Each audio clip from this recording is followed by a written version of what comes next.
The severance pay, as per the contract, is $71.71. And make sure to clean up before you disappear. At that moment, a murmur spread through the room.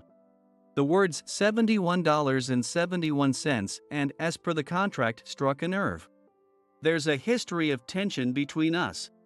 Going back 6 months, when rumors began swirling that Mr. Ingram would likely become the second president. At that time, a particular issue arose between us. My name is Tyson.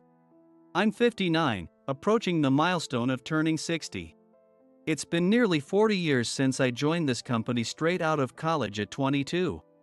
As the years pass, time seems to move faster and faster.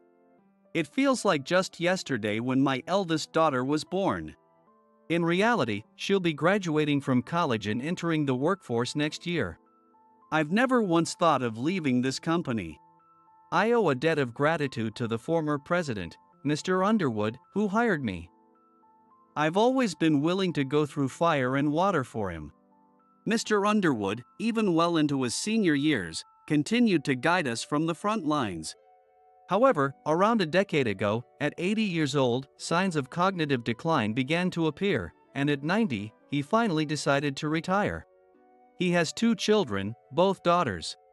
His eldest married, had children, and devoted herself to her family. The youngest joined a company specializing in overseas business and currently serves as the head of their San Francisco branch. So, who would succeed him?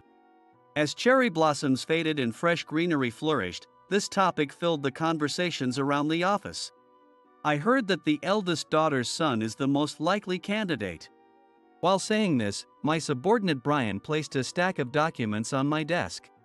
I've finished preparing these. As always, Brian, you work fast. As I looked through the submitted documents, I listened to Brian's update. And it turns out that her son is about the same age as me. Brian is currently 30 years old.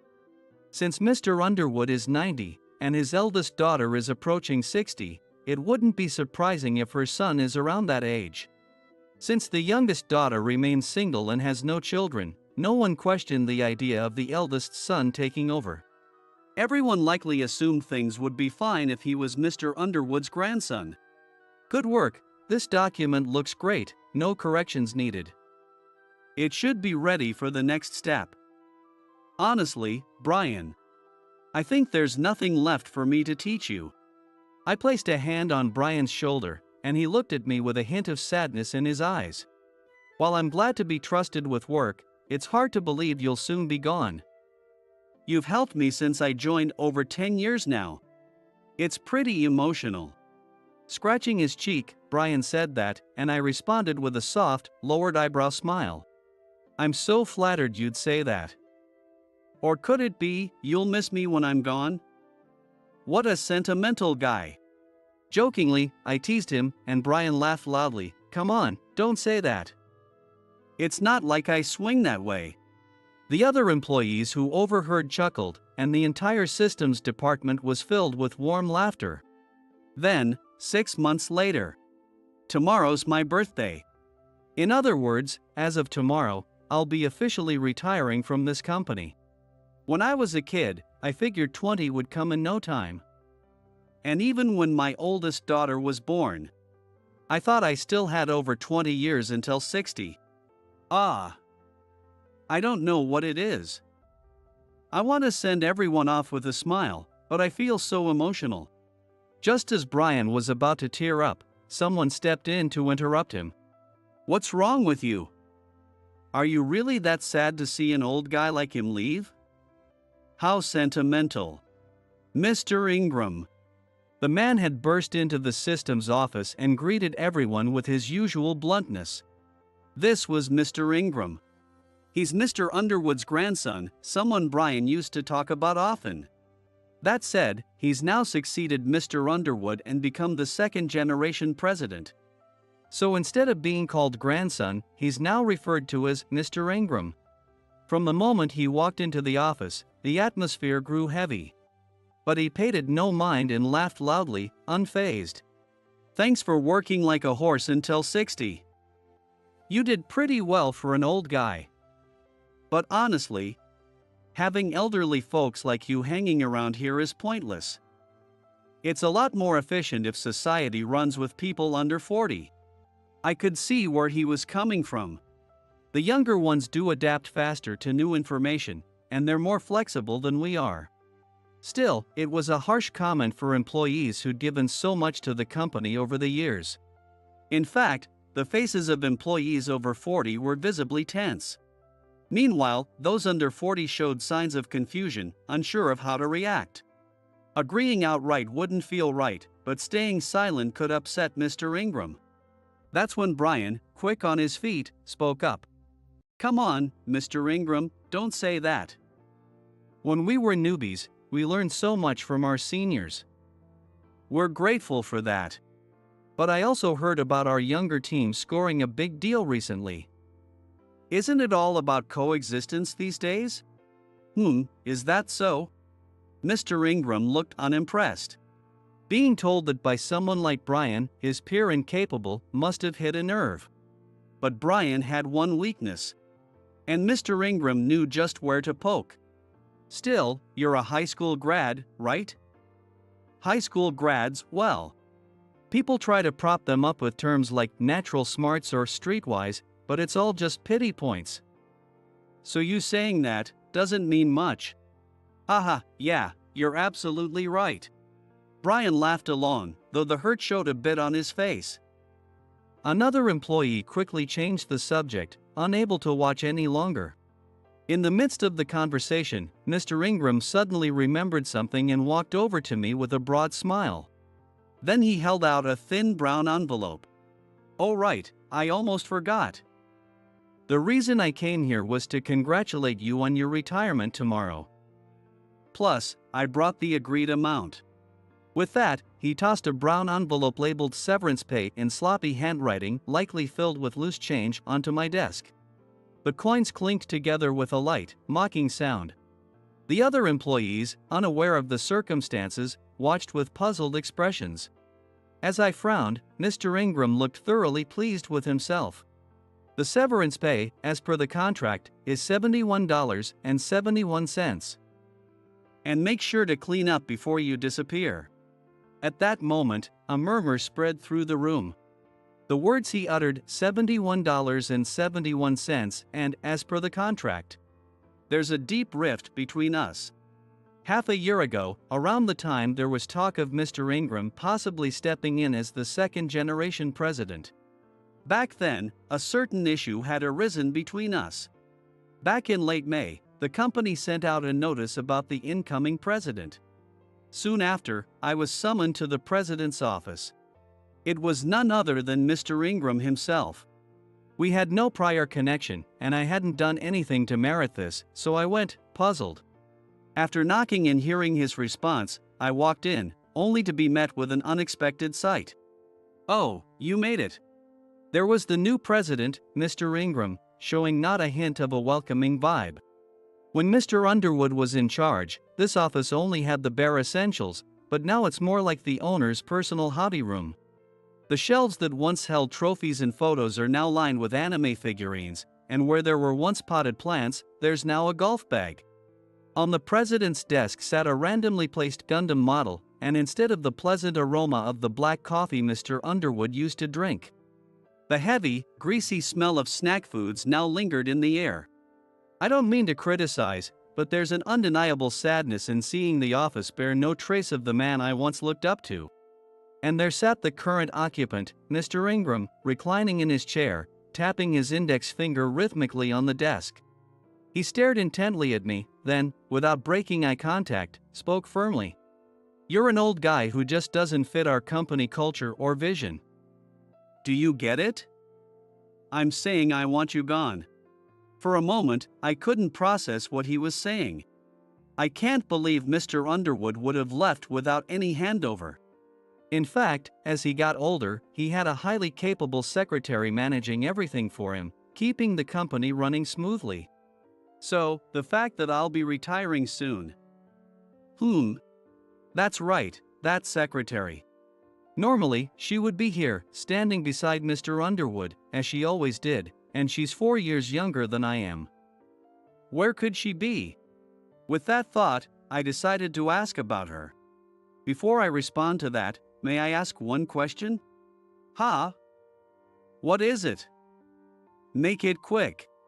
The president's secretary, where is she now? Mr. Ingram responded with a casual yeah, as if it was of no importance.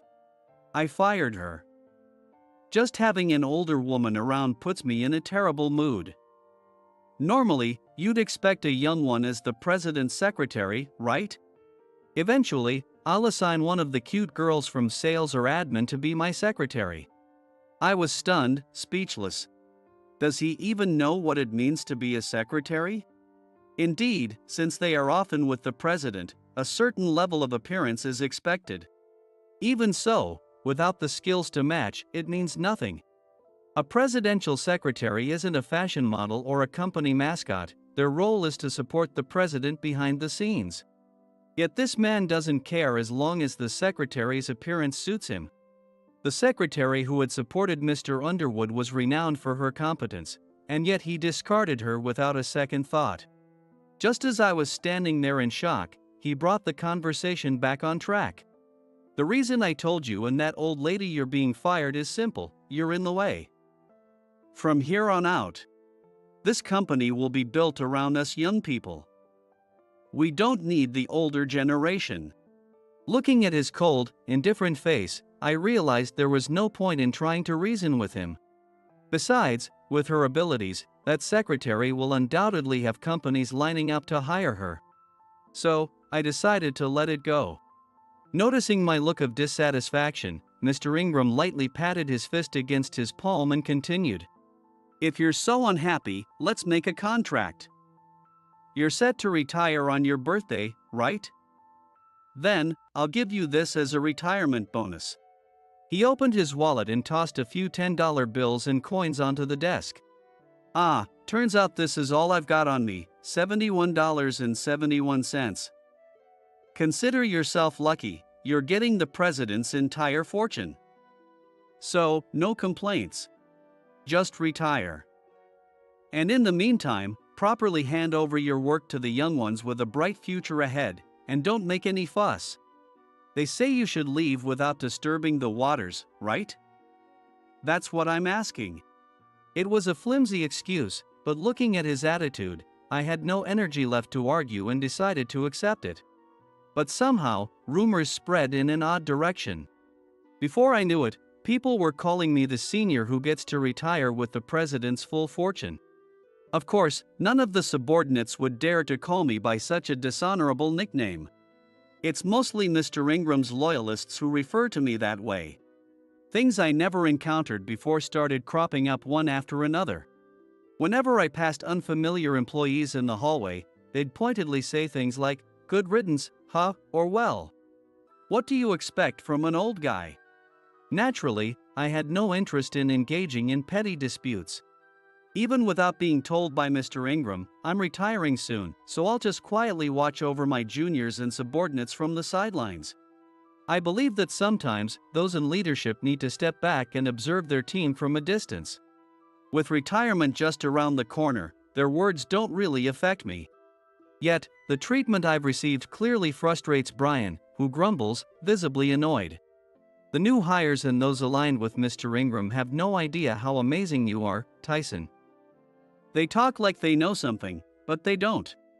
Seriously, is Mr. Ingram really Mr. Underwood's grandson? Calming Brian down, I continued preparing for a smooth transition for my retirement 6 months from now. Don't worry so much. They're the type who can't speak up unless they're in a group. Besides, my subordinates and juniors have my back. I couldn't care less what the newbies say. Well, maybe so, but as your subordinate, I just can't accept it. If a newcomer had shown such disrespect to a boss I admired, I'd have probably reacted the same way as Brian. And being in this position now, having a younger colleague stand up for me felt surprisingly good. Those supportive words had a far stronger impact than the baseless accusations I'd been hearing. I felt genuinely grateful for having such good people around me. But since Brian was too worked up to focus on work, I changed the subject. This weekend, my wife and daughter are going on a little hot springs trip. Just the two of them. So, I'll be home on pet duty. Hey, Brian. Recommend me a place with some good drinks again, will you? Puffing his chest out proudly, he replied. Absolutely. Funny enough, my wife's away too, she's going to a concert. I'll keep you company. Despite our age difference, nearly like father and son, we shared an easy, friendly relationship. It was a bond that went beyond the usual boss-subordinate dynamic. No matter what Mr. Ingram or his followers said, having colleagues like Brian close by made it all easier to brush off. Yet, Mr. Ingram never let that deter him. He kept poking his nose into my business, finding ways to interfere. Accusing us of overspending or saying the team was too soft. It was all based on his own biases, clearly because he didn't like me and thus tried to paint the whole systems department in a bad light. What's the deal with this setup? And here, why's this deadline so generous? Labor costs are rising, tighten it up. That's not possible. When I firmly declared that, Mr. Ingram openly frowned and crossed his arms. Not possible doesn't cut it. Do it. I'm the president, and what I say goes. What kind of dictatorship is this, I wonder? Even so, I maintain my unyielding stance. In truth, the other department heads, sales, administration, development, had all caved under Mr. Ingram's pressure and followed his every instruction. They simply passed the orders down to their subordinates. As a result, employees were burning out, struggling to meet the increased workloads and quality standards.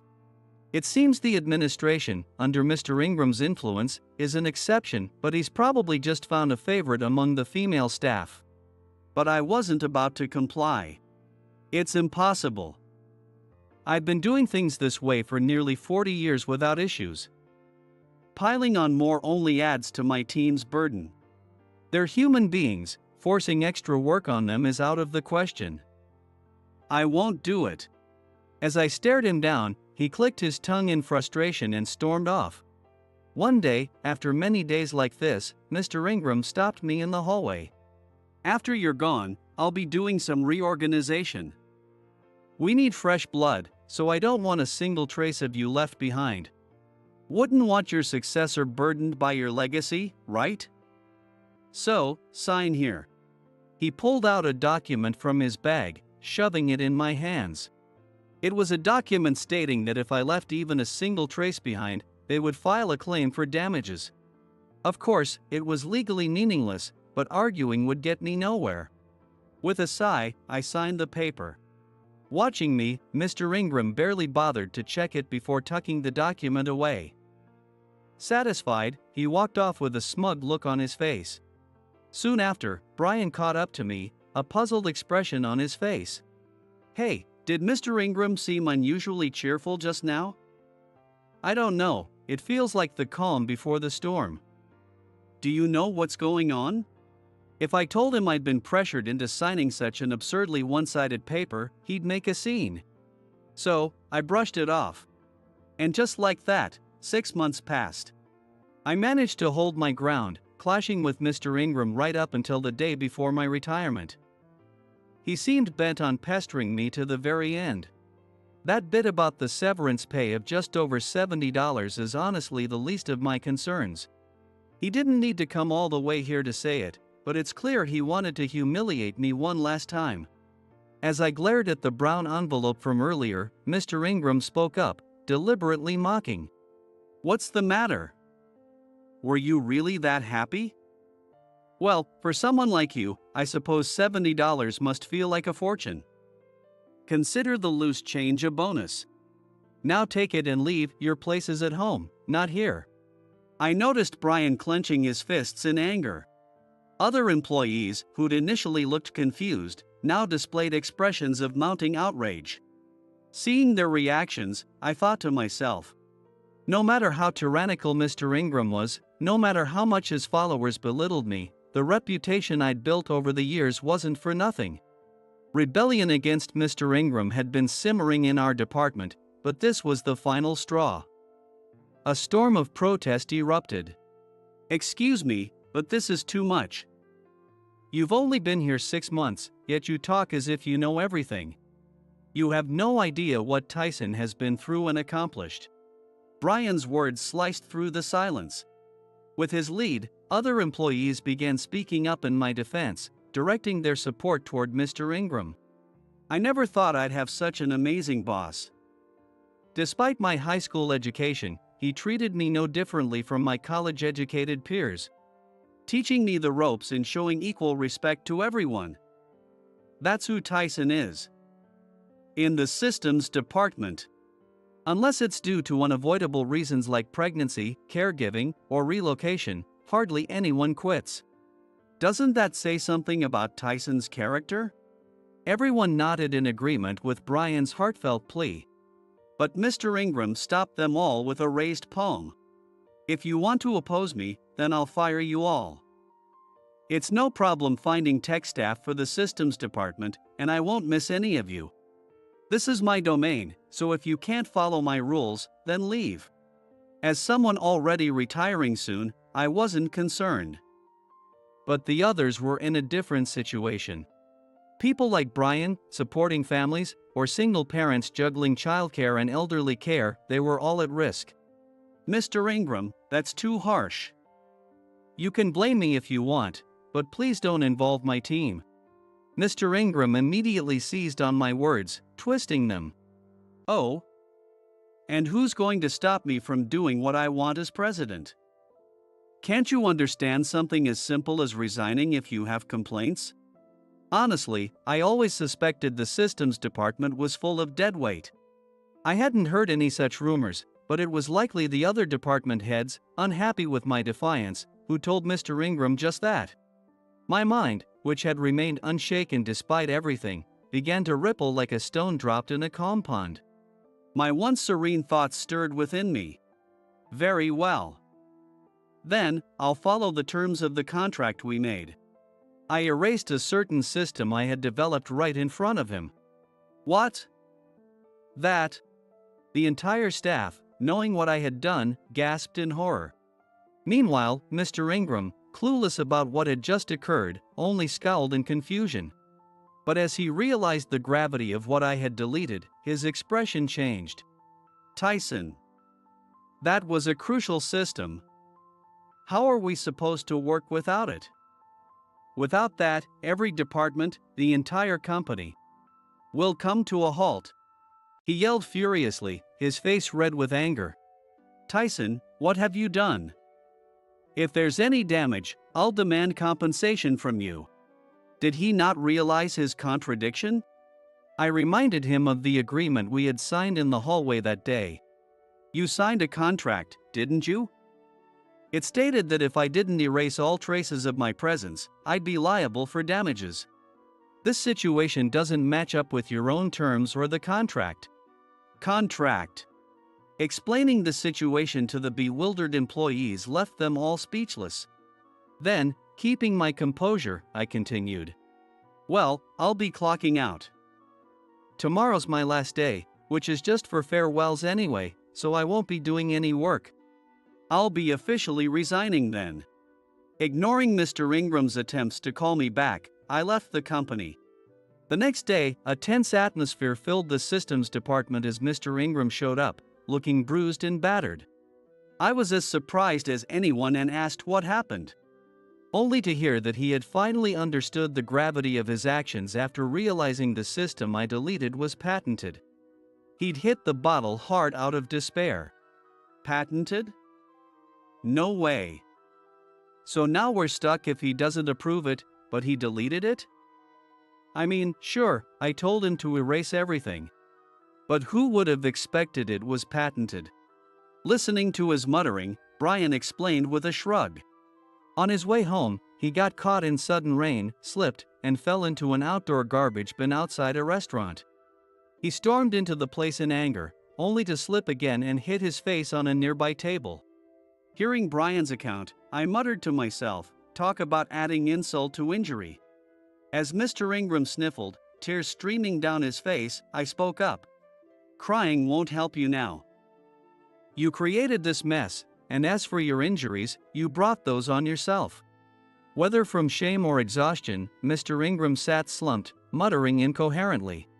Then suddenly, he started pulling at his hair and shouted, "Why is it always like this? No matter how hard I try, nothing ever goes right. I was given this position from my grandfather, as his only grandson. But now, damn it all." He seemed lost in frustration, and everyone around him was at a loss for words. I decided to be direct with him. "Didn't I tell you crying won't solve anything?" Startled by the volume of my voice, Mr. Ingram flinched, his shoulders jerking as he turned to face me with tearful eyes. "You're only 30. To the world, that's still young and inexperienced. Your grandfather likely hoped you'd carry on his legacy. But somewhere along the way, you lost your direction. Now, you've wandered so far you can't find your way back. While nurturing young talent is vital, it's equally important to respect those who've laid the groundwork. Isn't that right?" Mr. Ingram nodded weakly, then broke down, sobbing openly. "What do we do now?" Brian asked, still visibly exasperated. I let out a small sigh and said to Mr. Ingram, "You still have room to grow. If you're going to turn back, now is the time. If you push any further, you'll lose everyone's support. But if you show the right attitude, I'll restore the data from the backup." At this, Mr. Ingram slowly stood and bowed deeply to me. "Yes, you're absolutely right. It seems I took a wrong path somewhere.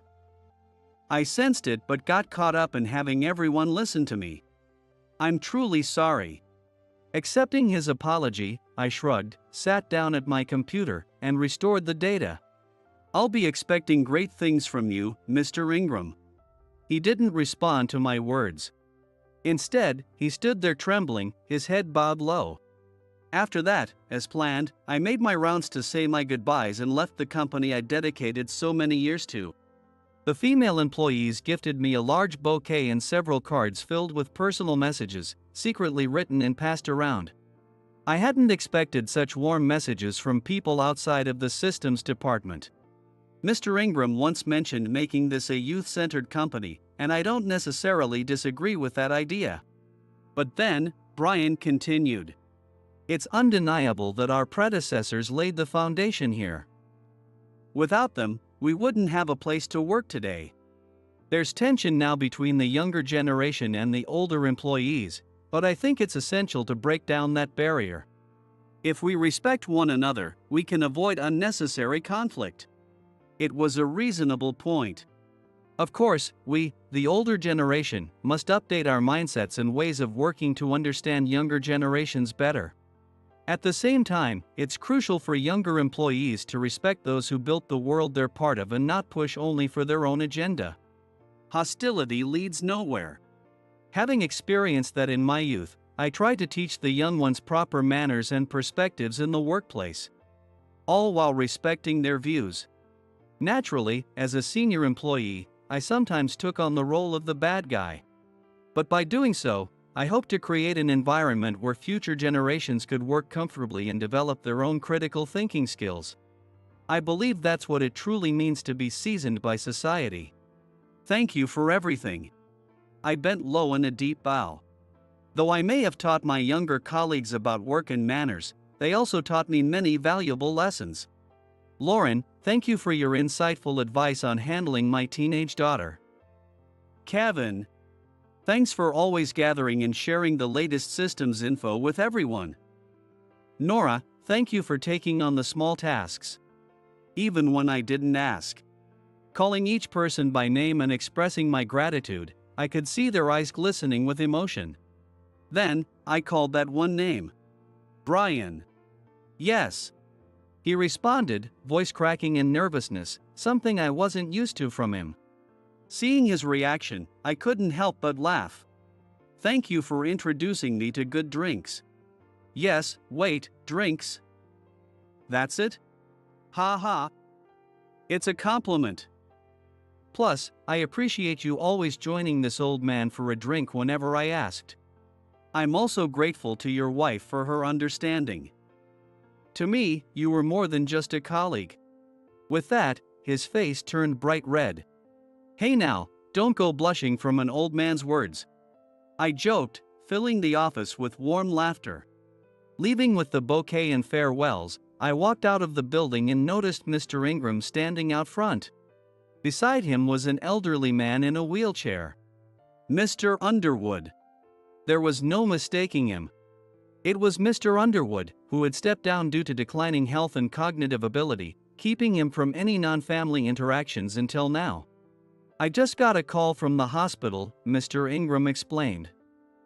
"My grandfather insisted on going out today. The nurse said he kept saying, 'Today's important.' The only special thing today is your last day, Tyson, so I asked him, and he told me to hurry and bring him here." As Mr. Ingram finished speaking, Mr. Underwood motioned for me to come closer. His voice was faint, trembling and raspy, barely audible.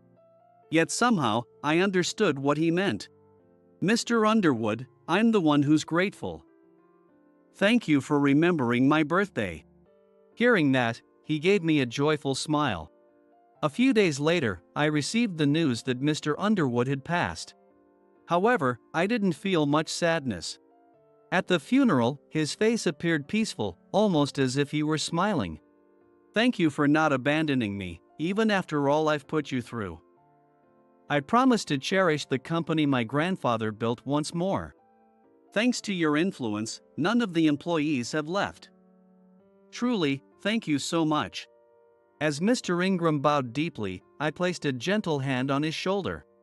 "Knowing you've changed gives me reassurance. I was beginning to wonder how I could help your team if you continued down that path. But now that worry has turned out to be unfounded in the best way possible, I look forward to seeing what you'll achieve." Hearing my words, Mr. Ingram looked back at me with a refreshed expression. He replied that he would strive to become a president as remarkable as his grandfather.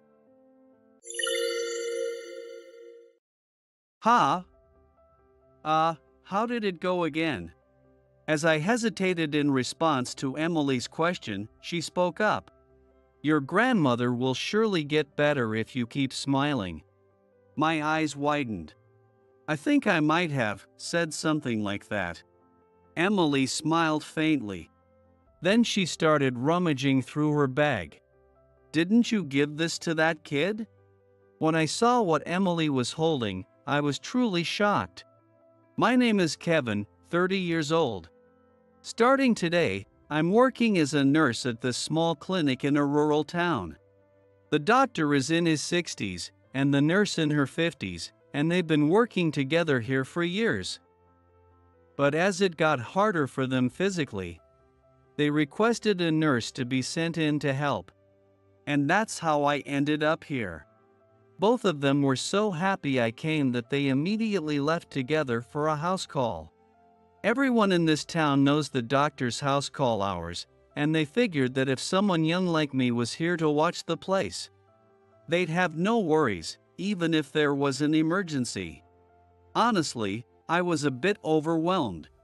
Though I had received some instructions in the morning, I still didn't know where anything was, which made being left in charge nerve-wracking. I decided to start familiarizing myself with the place by checking all the shelves and taking notes. They told me that no one usually comes during the doctor's house call hours unless it's an emergency, but... Excuse me. Please help, we have an emergency. Emergencies always happen when you least want them to, don't they?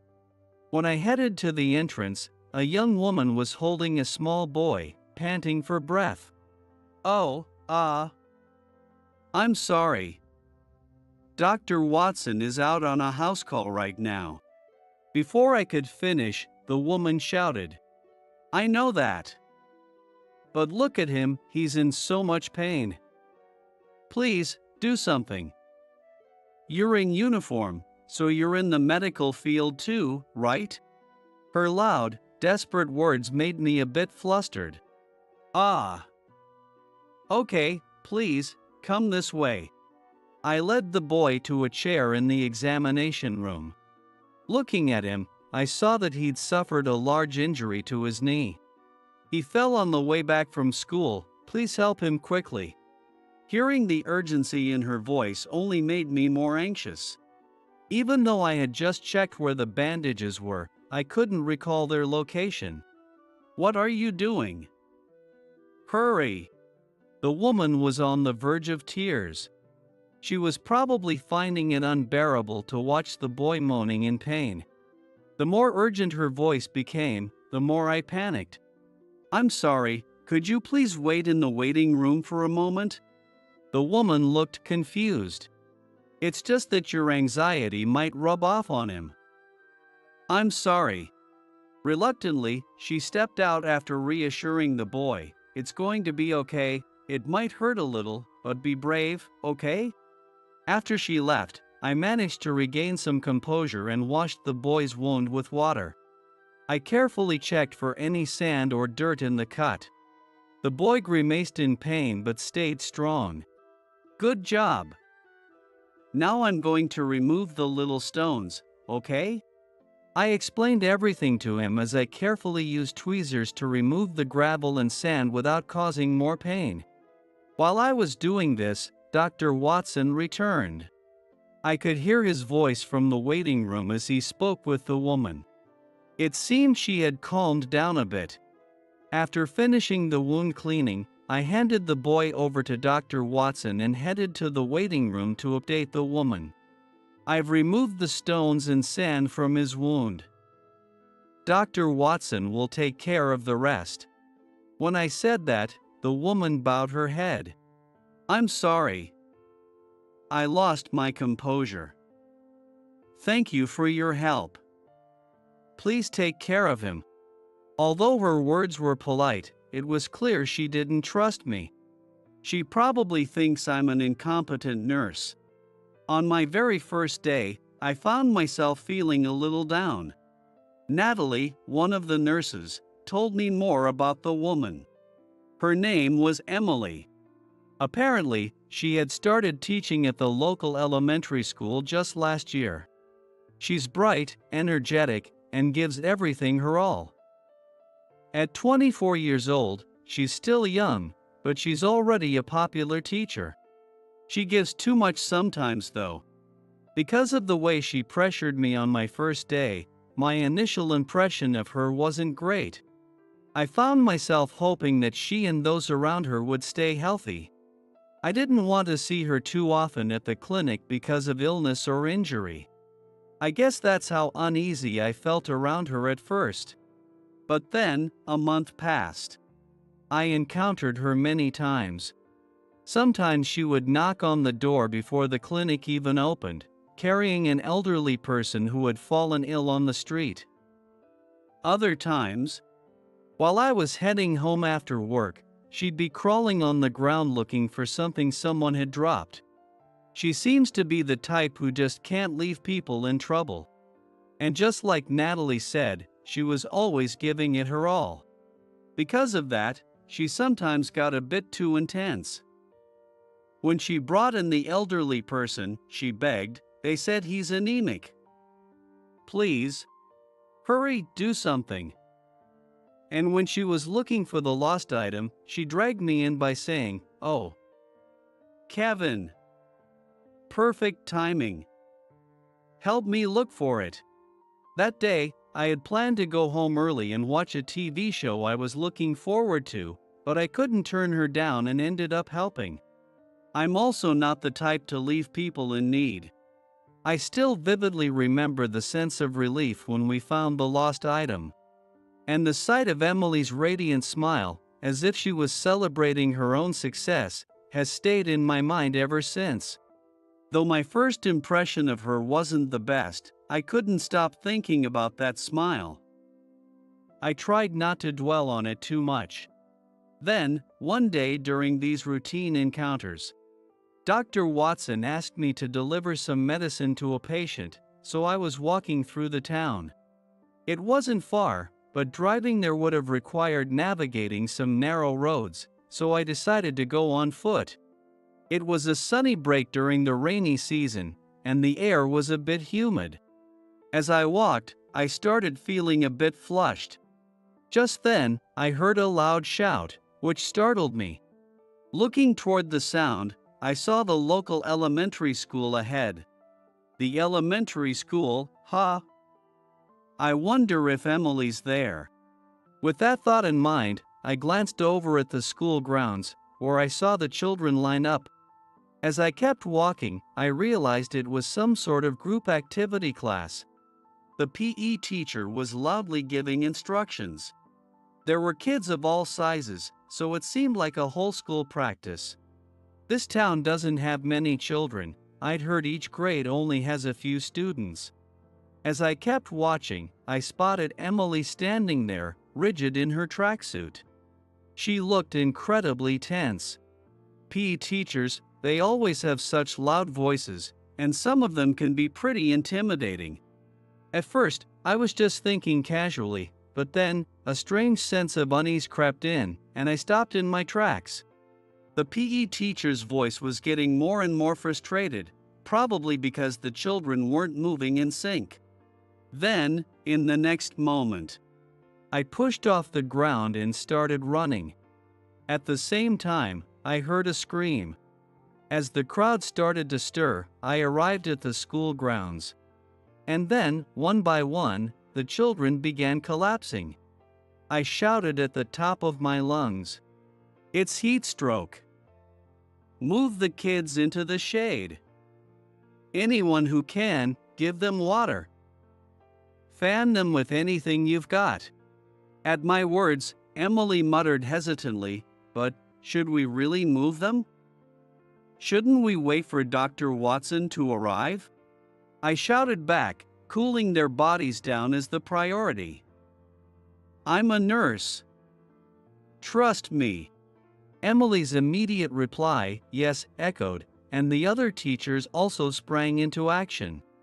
I quickly called the clinic to have Dr. Watson bring any necessary supplies and asked them to rush over. Just in case, I also arranged for an ambulance. Meanwhile, the staff brought thermometers, ice pillows, and water from the infirmary. I went around checking the children, prioritizing the ones who needed help the most. I checked if they could say their names or drink water. For those who were half conscious or whose hands were shaking too much to drink, I left notes with symbols on them to indicate their condition. Seeing that the teachers, including Emily, were flustered, I gave them instructions. Kids without a note are in relatively better condition. Cool their armpits and necks, and have them drink water slowly. The teachers, now a little calmer, quickly followed my instructions. Emily, too, was trying her best, encouraging the children, "Hang in there. It's going to be okay." At that moment, Dr. Watson arrived in a hurry. "Dr. Watson, I've marked the kids in the order of urgency." Just from that, Dr. Watson understood what I meant. He rushed to the side of a child with trembling hands and began giving precise instructions after assessing the situation. He directed that the child be moved indoors for IV treatment. Dr. Watson took care of the children with the highest priority. Feeling a bit more at ease, I began checking on the kids who could drink water. As I slowly gave them the oral rehydration solution that Natalie had brought, their symptoms gradually started to improve. Thankfully, none of the kids needed to be taken by ambulance. The paramedics explained that my quick response had made all the difference. The PE teacher, however, seemed confused by the unexpected situation. "It's only June, and all the adults were fine," he muttered in disbelief, which left me a bit frustrated. In this season, the body isn't yet accustomed to the heat. More people rely on air conditioning, which weakens the body's ability to sweat. And today, because of yesterday's rain, the humidity was high, making it harder for the body to cool down. Kids, being shorter, are more affected by heat radiating from the ground. Outdoor activities without proper breaks are out of the question. My slightly firm tone made the PE teacher clear his throat awkwardly. All the other teachers were listening to me as well. Dr. Watson nodded in agreement, which seemed to add weight to my explanation. As we left the scene, I hoped they would be more careful in the future and avoid pushing the children too hard. After my shift finally ended, I began my tired walk home. Then I heard a voice from behind, and I turned around. Emily was standing there. "Hi there. Are you on your way home?"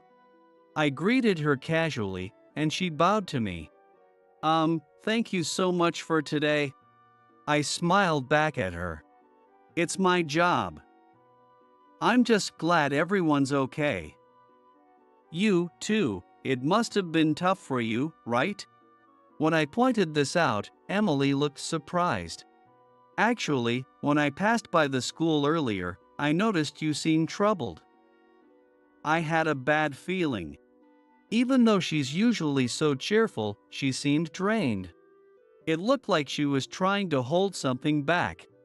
And then the children collapsed before she did. The kids had reached their limit first. You could tell from my expression. "That's impressive. Would you like to grab a bite to eat, if you're free?" To be honest, I was exhausted. I really just wanted to go home. But this was an invitation from a woman I had started to feel a little intrigued by. I couldn't turn her down. We walked into a small restaurant nearby. There were other places if we kept walking, but we both agreed we didn't feel like walking anymore. Since it was still early, there weren't any other customers, and we were seated in a private booth in the back. Looking at the menu, I saw they didn't just have typical diner food but also some meal options, so I ordered the meatloaf plate. "When you're tired, comfort food like this really hits the spot," I said while eating. Emily looked at me, wide-eyed. "Really?" I should have ordered the meatloaf too. There was something about the way she listened to me so earnestly that made her seem a little cute. "You were like a completely different person today, Kevin." I gave a small, sheepish smile. "Does that mean you want to say that my usual self isn't great?" I asked, half joking, and she tilted her head thoughtfully. "My first impression was, you seemed a bit unreliable, maybe," she admitted. Her words made me slump a little. That day, it was my first day on the job. I didn't know where anything was, Dr. Watson wasn't there, and you were rushing me. I was seriously panicking. I explained, making my case, and Emily shrugged apologetically. "I'm sorry. That boy's injury looked so painful, and I panicked too." She had run to the clinic with the boy in her arms, only to find me, the nurse, flustered. It wasn't surprising she found me unreliable. But my first impression of her wasn't that great either, so I guess we were even. But recently, I've started to think you're actually really kind. You helped me look for that lost item, and today, my impression of you completely changed. You handled everything so efficiently, giving us clear instructions and prioritizing the kids. And you even told off that scary Mr. Thompson. Kevin, who are you?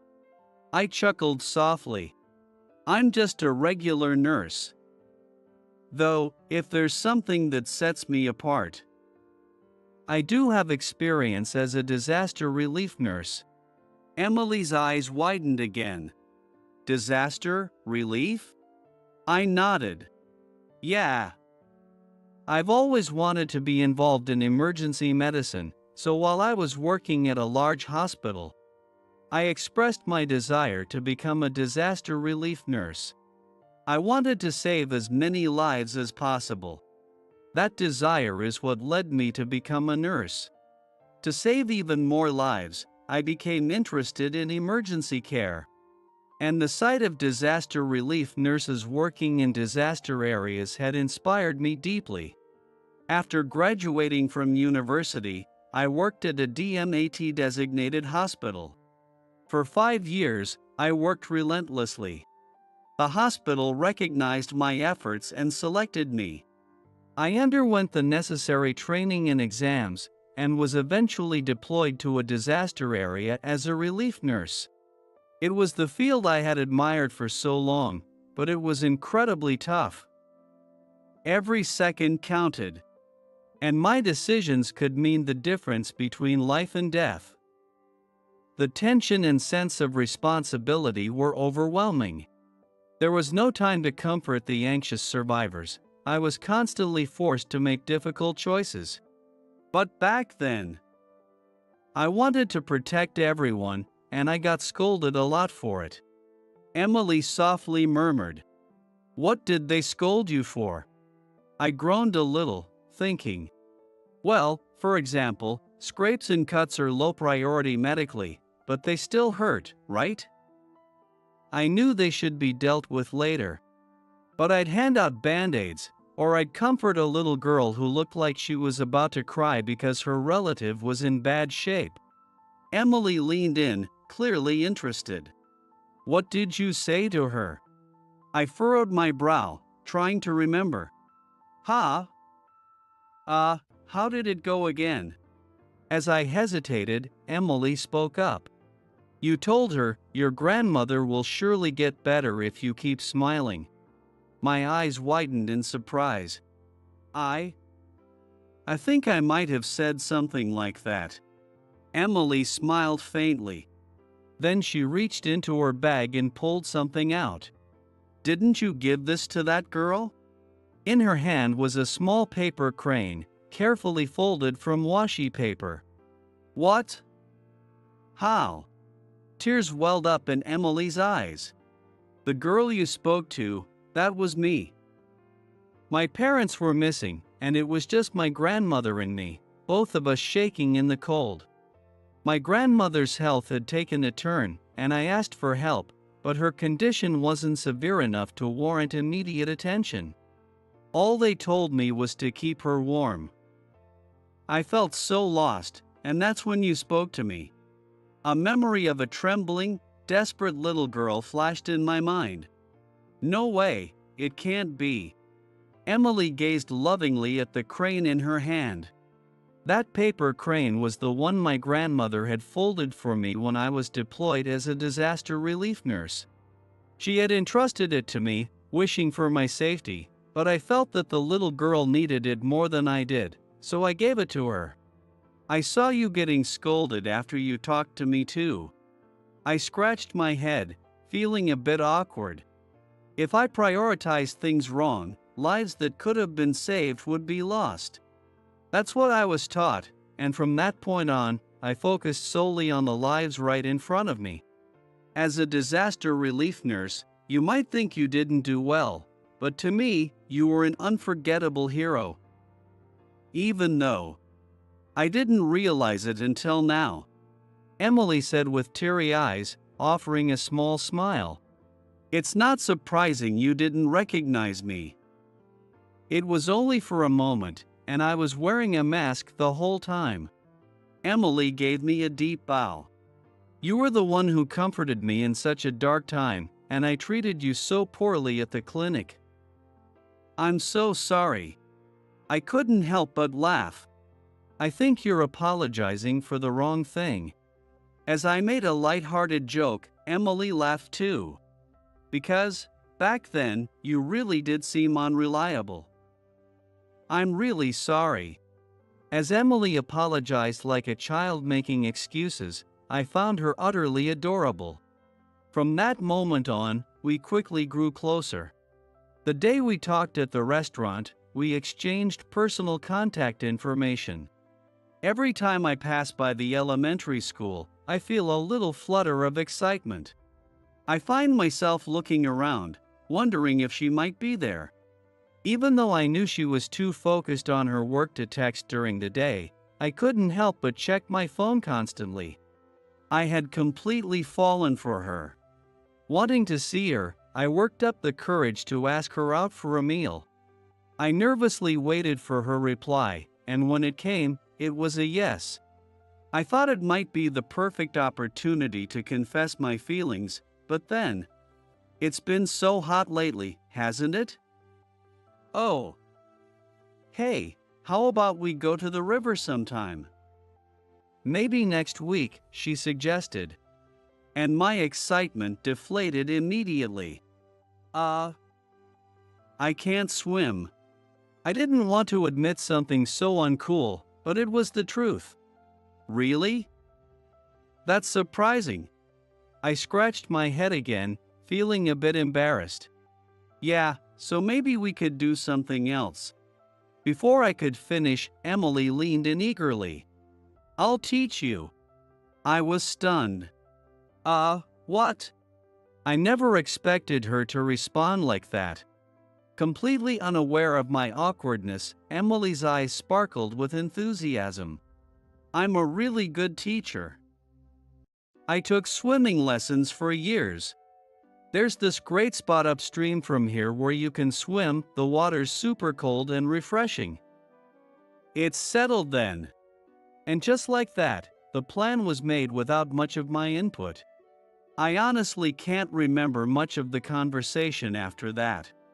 All I could think about was the dread of showing her my embarrassing inability to swim. And any thoughts of confessing my feelings were completely overshadowed by that. Still, I couldn't deny there was a part of me that was looking forward to it. I bet she'll look adorable in a swimsuit. Sitting alone in my apartment, I muttered to myself. Even though there was no one around, my face turned bright red. And then, the next week arrived. Okay.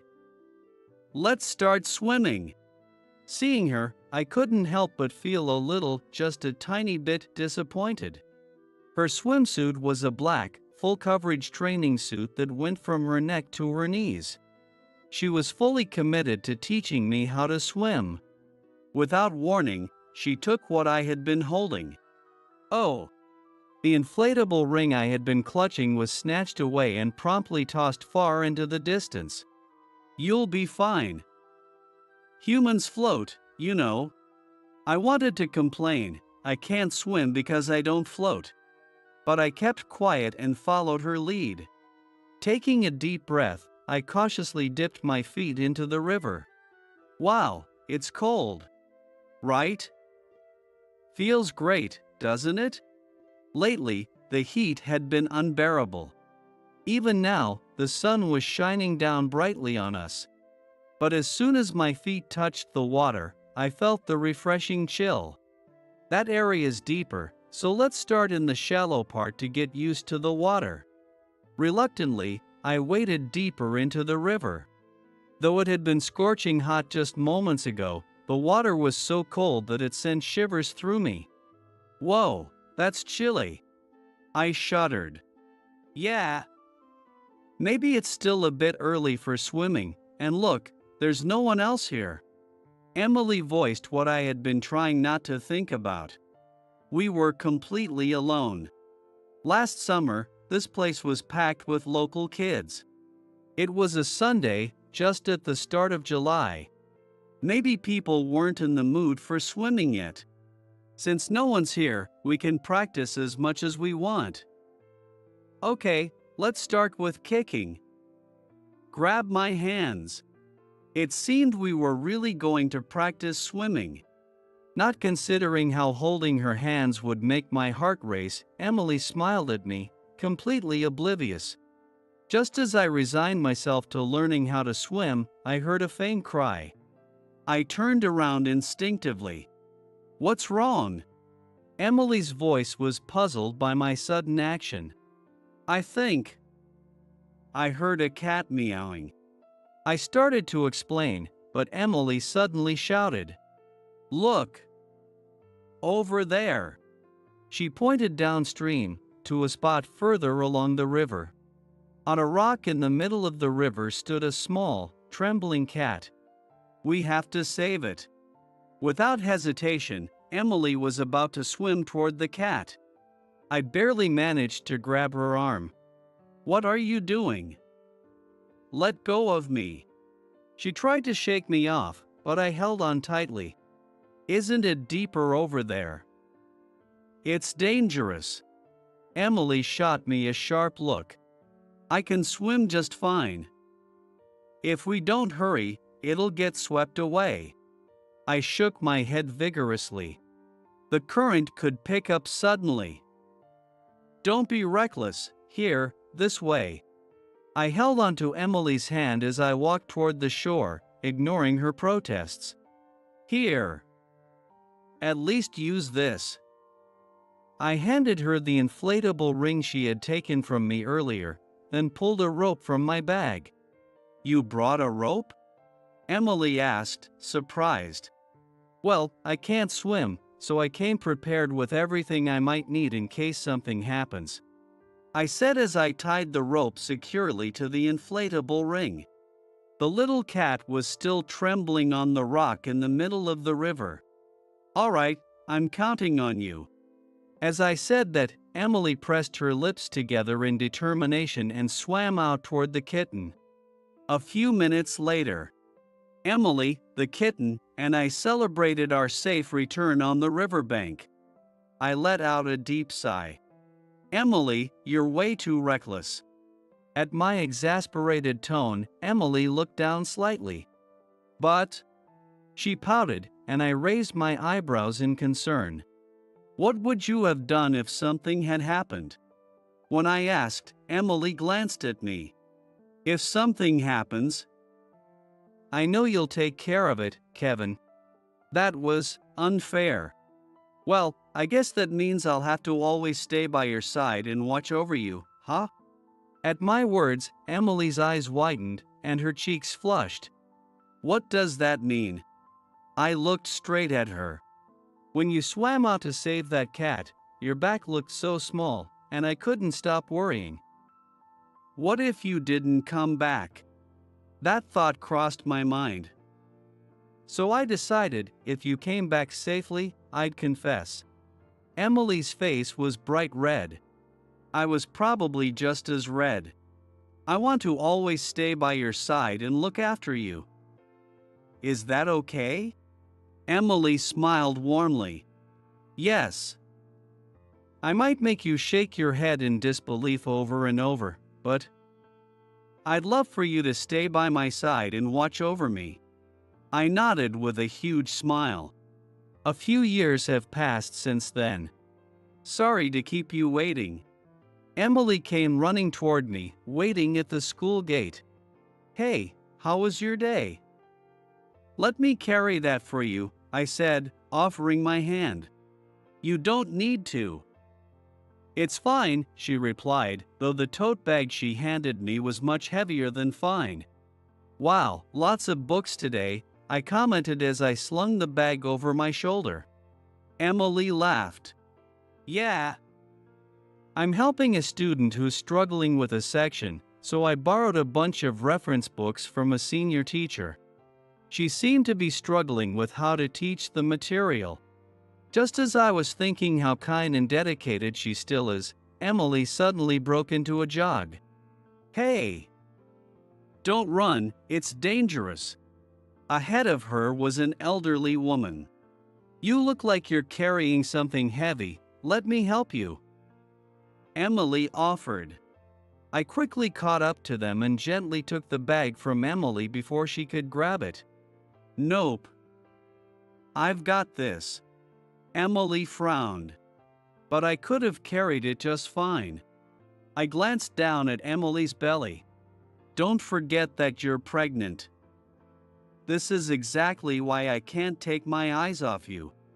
As I sighed in exasperation, the elderly woman smiled and said, You've got such a kind husband. No, it's Emily who's the kind one. I replied with a wry smile, carrying the bags in both hands as we started walking.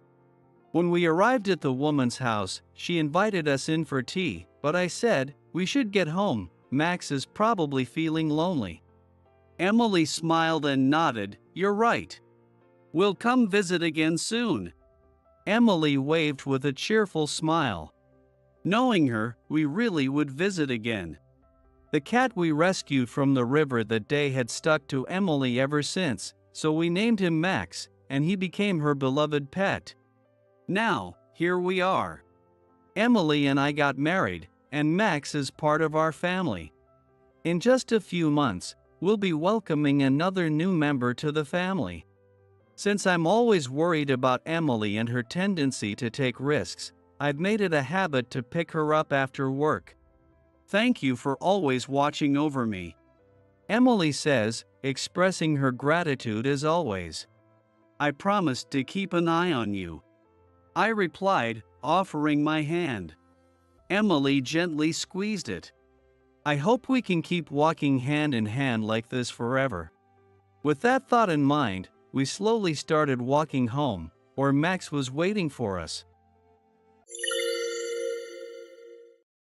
During a negotiation involving $5 million, my sister Emily was belittled by Tom, the manager of our client company. Tom, with a sneer, told her, "Don't act so high and mighty for a subcontractor," and shockingly poured the coffee he was holding over her head. "Cool down with some coffee. A useless subcontractor like you doesn't belong here." Ah! Emily stood there, coffee dripping from her hair and soaking into her clothes from her shoulders to her collar. I hurriedly tried to rush over, but immediately after, Emily sharpened her gaze and stared intently at Tom, then confidently declared, "Get Mr. Hughes right now." "Huh? Why would a subcontractor think they can summon Mr. Hughes?" Tom laughed smugly, completely unfazed. But the next moment, his face turned pale as he learned a truth he never expected. "My name is Kevin Adams. I work for an automotive parts manufacturer, and I'm 45 years old. My job involves handling the development and production of parts while dealing directly with car manufacturers. Sometimes, I even propose new parts for upcoming vehicle models, a job that is both challenging and rewarding. I love the lively, tense atmosphere of the development site, and whenever I can find the time, I like to visit the production site. To be honest, most people at my level would probably stay in the office and just give orders to their subordinates. But as a graduate of an engineering university, I can't help but want to see the action on the ground. Wearing my workwear and heading to the site, I talk with the younger colleagues, checking things out for myself, and hearing their honest feedback. Some people tell me, it's time for you to settle down in the office, but to me, being on site is fundamental. This is a routine I refuse to give up. And today, just like always, I changed into my workwear and went to the production site. I checked the production site while listening to the colleagues to see if they have any issues. Just as I was thinking about heading back to the main office, a young woman's voice called out to me. "Hey there! How's it going, Emily?" Smiling brightly in front of me was my sister, Emily. She joined the same company as me right after graduating from college. She's 27, still early in her career. I've always been the kind of person who sticks to my opinions and follows through on whatever I set my mind to. Even at this age, my habit of popping into the production site is probably because of that trait. But when it comes to my much younger sister, I can't always be so assertive. That has a lot to do with our upbringing. Our mother passed away shortly after Emily was born due to complications from childbirth. And when Emily was just 4, our father died of an illness, leaving me, at the age of 22, to take care of both of us. At the time, I was a new employee, incredibly busy, but I refused to give up on raising Emily. I'd drop her off at daycare before heading to work, get my overtime hours waived so I could pick her up, and walk home hand in hand. With the support of those around me, I managed to figure out housekeeping, and Emily grew up quickly and healthily.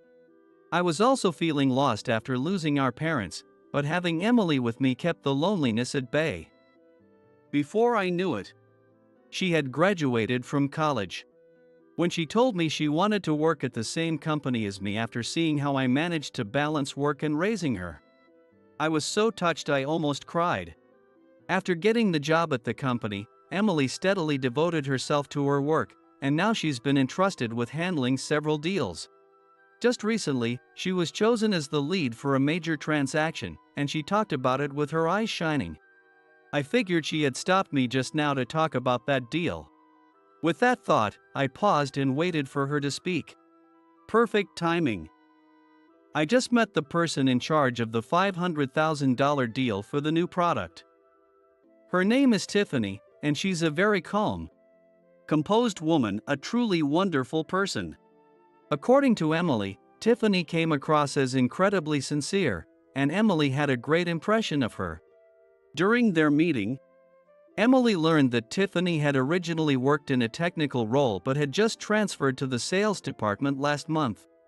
Because of this, she had a wealth of knowledge and shared many detailed insights about products that Emily, still new to the industry, wasn't yet familiar with. Their conversation flowed so well that what was supposed to be a 2-hour meeting ended up running longer. Tiffany apologized, saying, "I talk too much. How about we have lunch together, Emily," and treated her to a meal.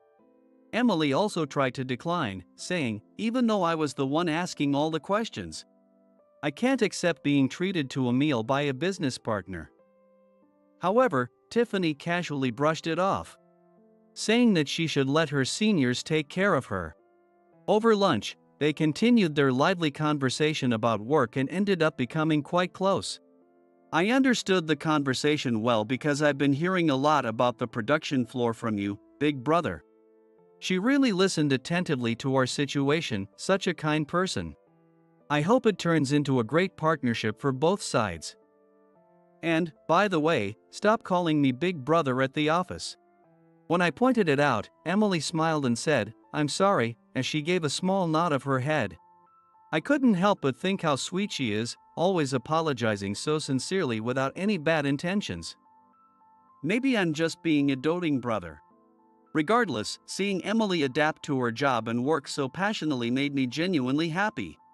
Since then, Emily has told me that the meetings have been going well. The parts for the new product have been completed on schedule, and the new production line has been running smoothly without any issues.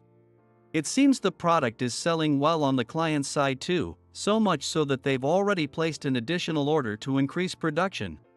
It's really going well, huh? I've even heard people talking about the new product from the client's side. It's amazing. Tiffany said that at this rate, the order volume could multiply in the near future. Her words made my eyes widen in surprise. If the volume were to multiply, we'd be looking at a deal worth millions. I hadn't yet received official word, but I hadn't expected the sales to be this strong. That sounds like something we'll be discussing in an internal meeting soon. Yeah, and when that happens, I'll make sure we secure a continued partnership. I'm going to give it my all. A few days later, I actually received an inquiry from the business partner about increasing the order volume. Let's give it our best, big brother. Yeah, Emily, I'm counting on you for this deal. On the day of Emily's big meeting, after some negotiations, the deal grew to a total of $5 million. I was wondering if the conversation was getting lively by now when I received a phone call. The caller was Mr. Hughes from a business partner, who wanted to discuss something about the product. You'd like to discuss something? Actually, I'm at the factory right now, not at the headquarters. Ah, yes, I believe our office is nearby, right? Would you mind coming over? Our representative is currently in the middle of negotiations with your team. I mentioned that I was in my workwear, but he assured me that wouldn't be an issue. So, I got into my car and headed over to the company to meet with Mr. Hughes.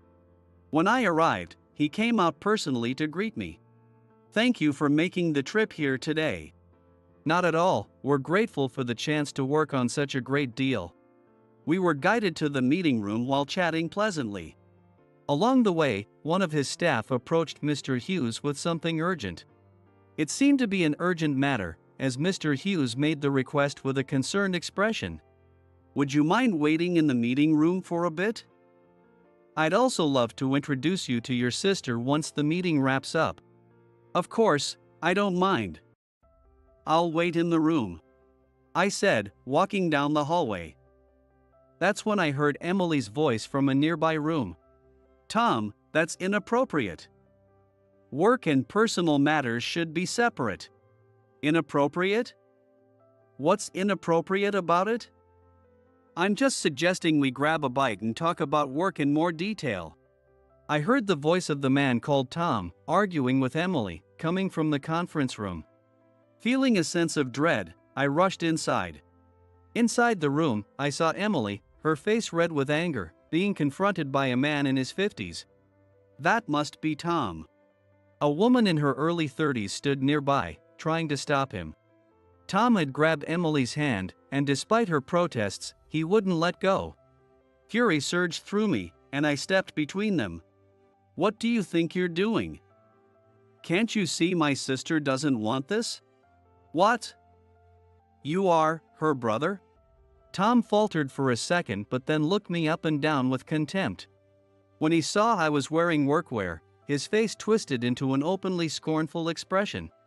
So, the sister's in sales, and the brother's just a grunt on the factory floor, huh? Don't get so high and mighty for a subcontractor. That has nothing to do with it. Let go of my sister and apologize immediately. When I calmly stated it, Tom glared at me, looking upset. He clicked his tongue in frustration, then slumped into the sofa and took a sip of coffee. But almost immediately, he snapped, "It's cold," and slammed the cup down on the table with a loud thud. Don't lecture me like you're somebody important. I'm older, and I'm the department head for the main contractor. You're just a subcontractor. So get out of this room, outsider. There's no hierarchy like that in work. And I'm no outsider, I was called here by Mr. Hughes. I calmly explained the situation to Tom while shielding Emily, who had finally been freed, behind me. Tom didn't like my composed response.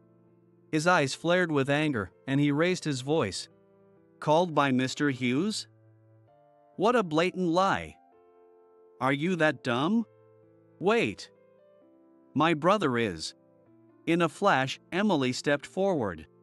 Perhaps it was out of a sense of responsibility, knowing she was the one in charge. Just as she leaned in to explain the situation to Tom, it happened. I'm talking right now. Don't interrupt me. Here, cool off with this, useless subcontractor. Without warning, Tom threw his coffee all over Emily's head. Ah. Ha ha. You've really grown into an adult who looks good with coffee now, haven't you? Almost as fitting as your brother in his workwear. Coffee dripped from Emily's hair, soaking into her clothes from her shoulders to her collar. I rushed to help her, but before I could, Emily's eyes sharpened. She glared at Tom and spoke firmly. Get Mr. Hughes immediately. What? Are you two out of your minds? What makes you think subcontractors can summon Mr. Hughes?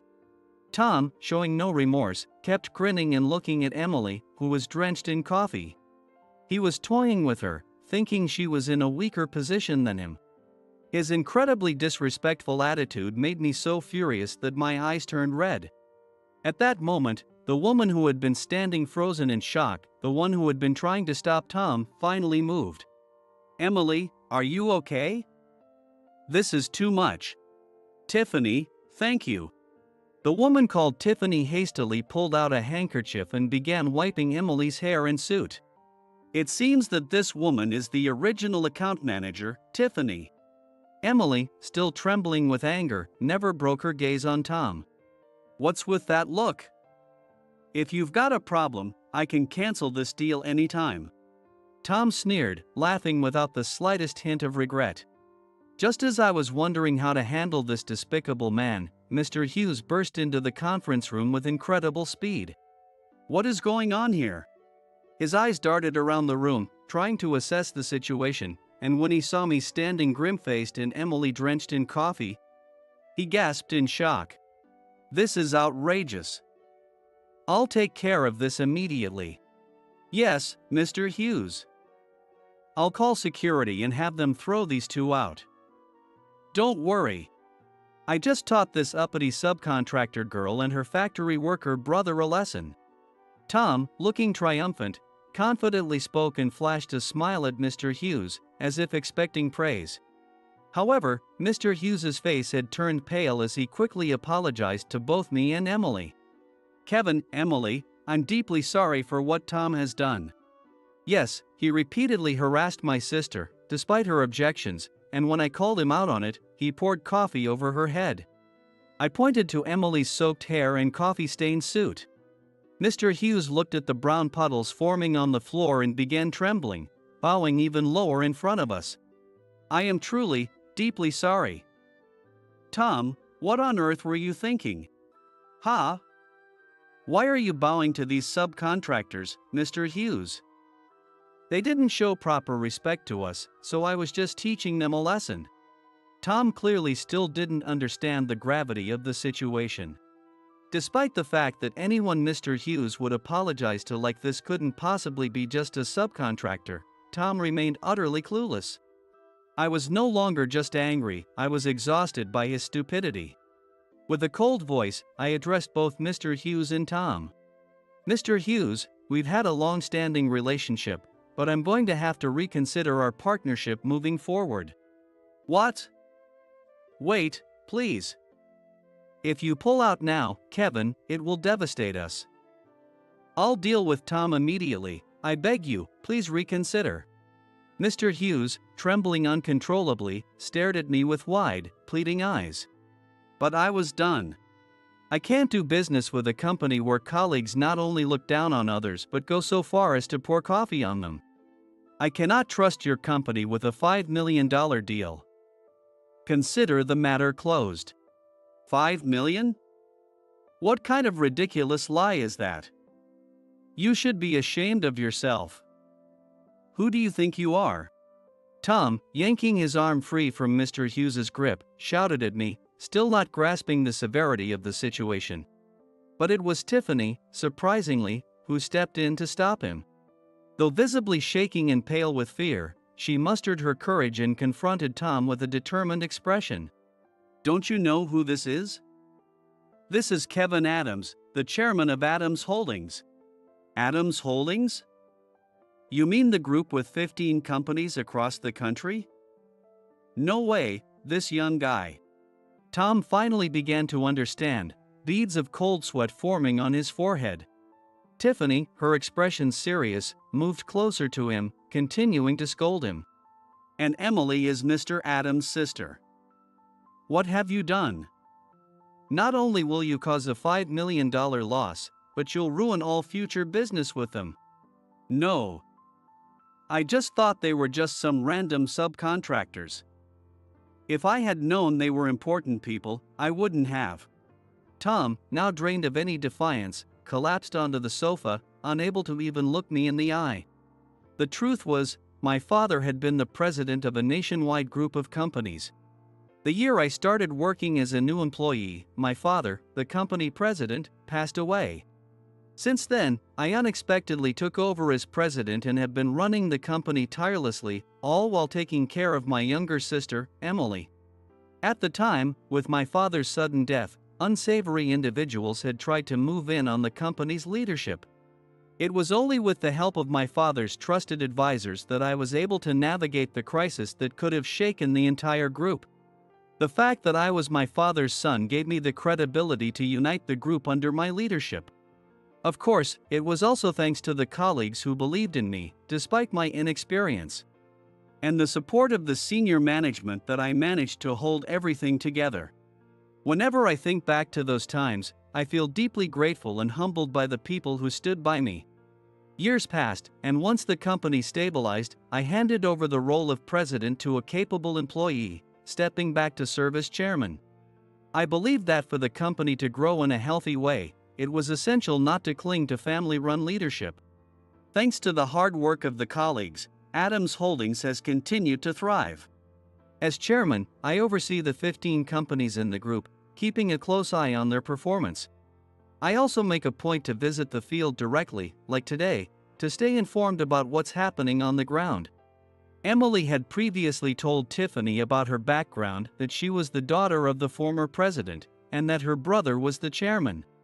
As Emily had mentioned, Tiffany was not the type of person who changed her attitude based on someone's status or position. In a good way.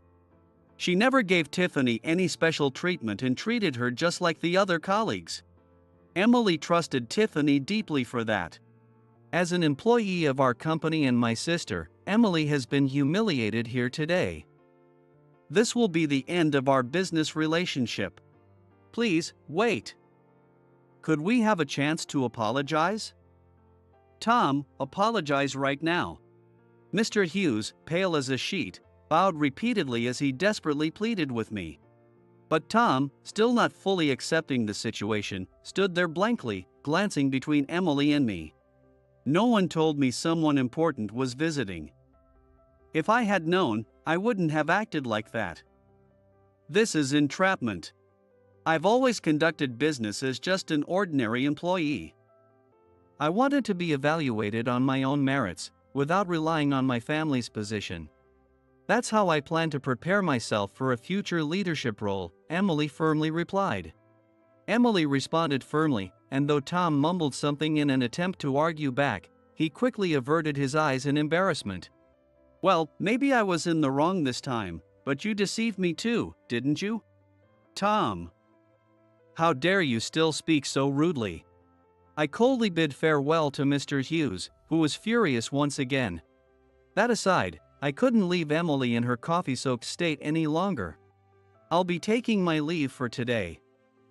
If I don't, my sister might fall ill. Please wait.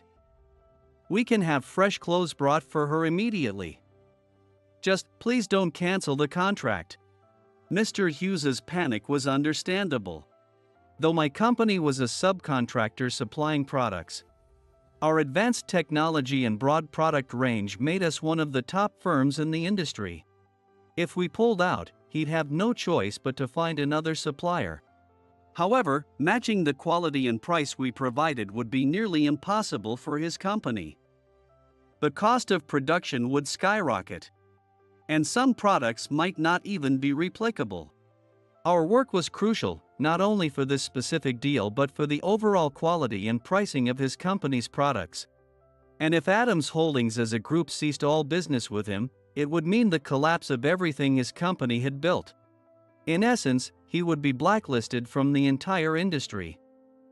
No wonder he was desperate. Tom, who had been slow to grasp the situation, finally began to understand as he saw Hughes's frantic demeanor. He started bowing repeatedly, but it was too little, too late. I ignored him as I let Emily out of the building, without a second thought. From behind, I could still hear Tom's desperate pleas and Hughes's furious reprimands echoing in the hallway. As I stepped out onto the main street to hail a taxi, I heard light footsteps running after me. It was Tiffany, her face flushed from running so hard. Mr. Adams, Emily, I'm so sorry for what happened. Tiffany, out of breath, bowed deeply to both Emily and me. Tom is my superior, and whenever he deals with women or subcontractors, he acts this way. I was the one in charge of the deal. But somehow he found out the representative was a young woman and forced his way in today.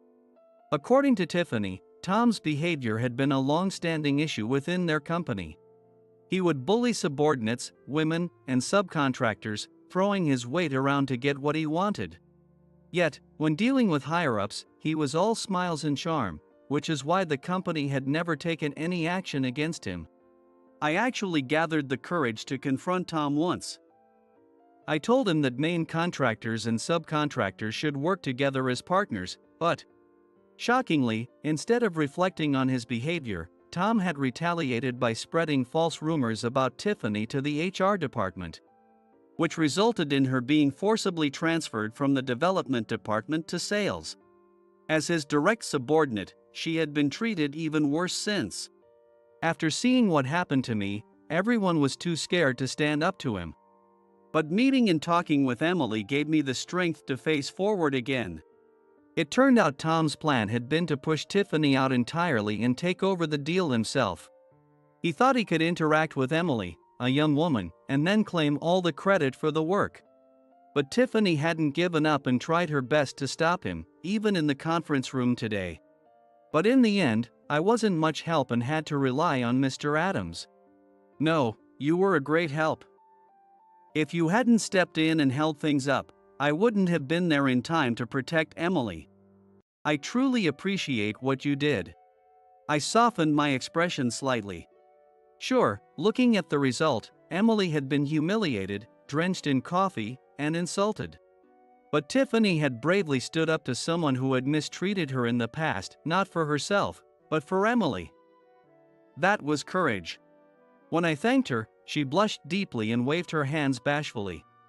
From now on, I want to be braver and help create a company where everyone can work comfortably.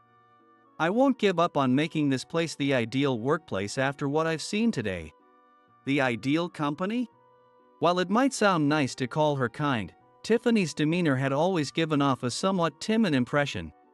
However, the Tiffany speaking in front of me now had eyes sparkling with excitement and a face full of hope. When I asked her my question, Tiffany hesitated a little before speaking. A company where people in weaker positions can work comfortably. A place where no one is dismissed just because they're a woman or a subcontractor. I want to create a company that values people for their skills. I see. Well, maybe I can help with that in some way. I shared an idea I'd been thinking of with her. As I spoke, her face brightened, and she nodded enthusiastically, a smile blooming across her face. The next morning, both Mr. Hughes and Tom arrived at my company early. Standing in front of me, they bowed so low it seemed their backs might break. We deeply apologize for the trouble we caused during such an important business deal, Kevin. No amount of apology can make up for the trouble we've caused you. Mr. Hughes was about the same age as my late father. Seeing Mr. Hughes, a man as old as my late father, bowing repeatedly because of his subordinates' misconduct made me feel a bit sorry for him. However, Tom, the cause of all this, though now appearing serious, still had a look in his eyes that betrayed his frustration and unwillingness to truly accept responsibility. In front of me, as I stared coldly, Mr. Hughes bowed even lower and prompted Tom. I've brought him here to offer a formal apology. I'm deeply sorry for my actions, Tom said, bowing deeply. He may still be a department head. But even so, Tom's bow is polite, and his choice of words is proper, yet it doesn't feel like a genuine apology. Whether he's unaware of the hostile look in Tom's eyes or simply ignoring it, Mr. Hughes appealed to me once again. Tom is reflecting deeply on his actions. Please, reconsider your decision about the contract. If it's you, Mr. Hughes, asking so earnestly, I won't say no outright. However, there are conditions. Mr. Hughes's face brightened for a moment at my words. However, once he realized there were conditions, he bit his lip as if steeling himself. I understand. I will take full responsibility and retire. That's not necessary. In fact, I would like to continue our partnership. The issue I want addressed is with Tom. At the mention of his name, Tom visibly flinched, casting a wary glance in my direction, unsure of what was coming. As Tom cautiously wondered what I was going to say, I firmly made my declaration. Tom has harassed people he deems beneath him, subcontractors and female colleagues. I want the company to hold him accountable for that. What is this nonsense? That's an unfounded accusation. He probably couldn't stay silent after hearing what I had to say. Tom, his face turning bright red, began to argue back. I dismissed him easily, continuing to lay out my conditions to Mr. Hughes. It's not nonsense. I witnessed his actions firsthand in the meeting room. Moreover, I want a commitment from your company to create a workplace where women can thrive. Do you really think our company is that difficult for women to work in? Mr. Hughes muttered quietly. He likely doesn't know what's really happening on the ground. And that wasn't surprising. Until now, no matter how much Tiffany and the other colleagues tried to speak up, Tom had crushed any unfavorable opinions using every trick in the book. But Tom, clearly desperate to avoid accountability, lashed out again, spitting his words angrily. These are baseless accusations. Tiffany's just exaggerating things and spreading rumors. No, it's not just Tiffany making these claims. I pulled out a thick stack of papers and handed them over. Tom's eyes widened in shock as he stared at the hefty file. It was a collection of complaints from colleagues reporting Tom's misconduct. In front of a stunned Tom, I explained the contents one by one. You've been overloading your subordinates with unreasonable amounts of work and punishing them with menial tasks like cleaning when they couldn't complete everything.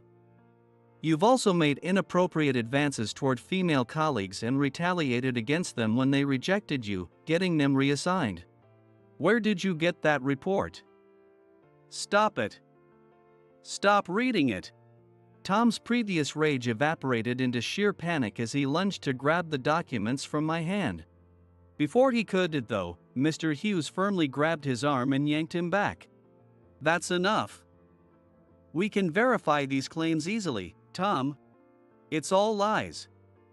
These are just fabrications from people who can't do their jobs and want to smear me. They just want to get back at me. Tom stammered, pale and desperate to deflect blame. But I wasn't done. I pulled out the final, irrefutable piece of evidence. No, these reports have been confirmed as true. We've cross-referenced the dates with security camera footage from inside your company. Your actions and words have been captured on tape. I showed him another set of documents. There was already a printout with the report number, the corresponding dates and times, and images extracted from the security camera footage. As for the company whistleblowers, it turns out that Tiffany had been quietly gathering evidence for some time.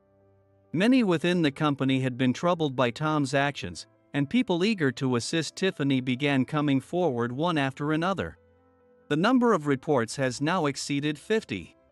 I can't help but wonder just how many times Tom has acted so tyrannically over the years. Thinking about the long-term suffering of the colleagues sends a chill down my spine. Tom flipped through the thick stack of reports silently for a while, but it became clear he realized there was no way to talk his way out of this. Finally, he collapsed to his knees and began sobbing uncontrollably.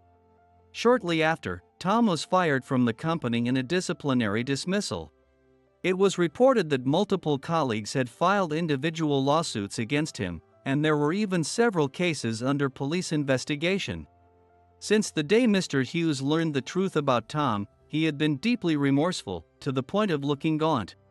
He deeply regretted not being able to take any action before it escalated into such a major incident. I'd betrayed the trust of my colleagues. As a president, I feel utterly ashamed.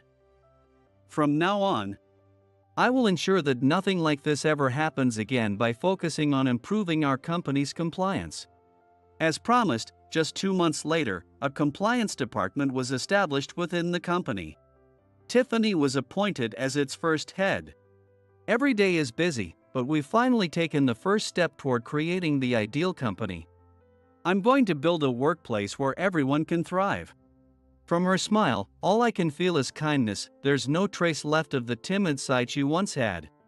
As I looked at her radiant smile, I noticed a playful glint in her eyes. I've changed this much thanks to both Emily and you, Mr. Adams. I'm looking forward to continuing to work together. Seeing her smile, I felt optimistic about the future of her company.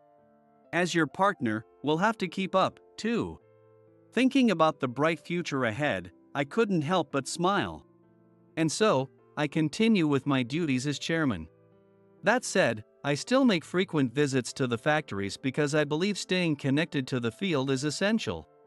Desk work alone dulls my senses. As for Emily, she has continued to build her own track record and recently earned a promotion to section manager. She has become a confident and capable employee, able to handle any negotiation with poise and respect. Emily's really flourishing. I have high hopes for her abilities. Thank you. But now it's your turn to step up, big brother. Emily is probably pushing me forward because of my relationship with Tiffany. Since the incident, Tiffany and I have grown much closer. We are now dating with the intention of marriage. I know that, as chairman and as a person, there will always be critical decisions to make. But no matter the situation, I want to face them with courage and make the necessary choices. With that thought in mind, I headed toward the place where Tiffany was waiting for me, the words of my proposal already formed in my heart. Whoa.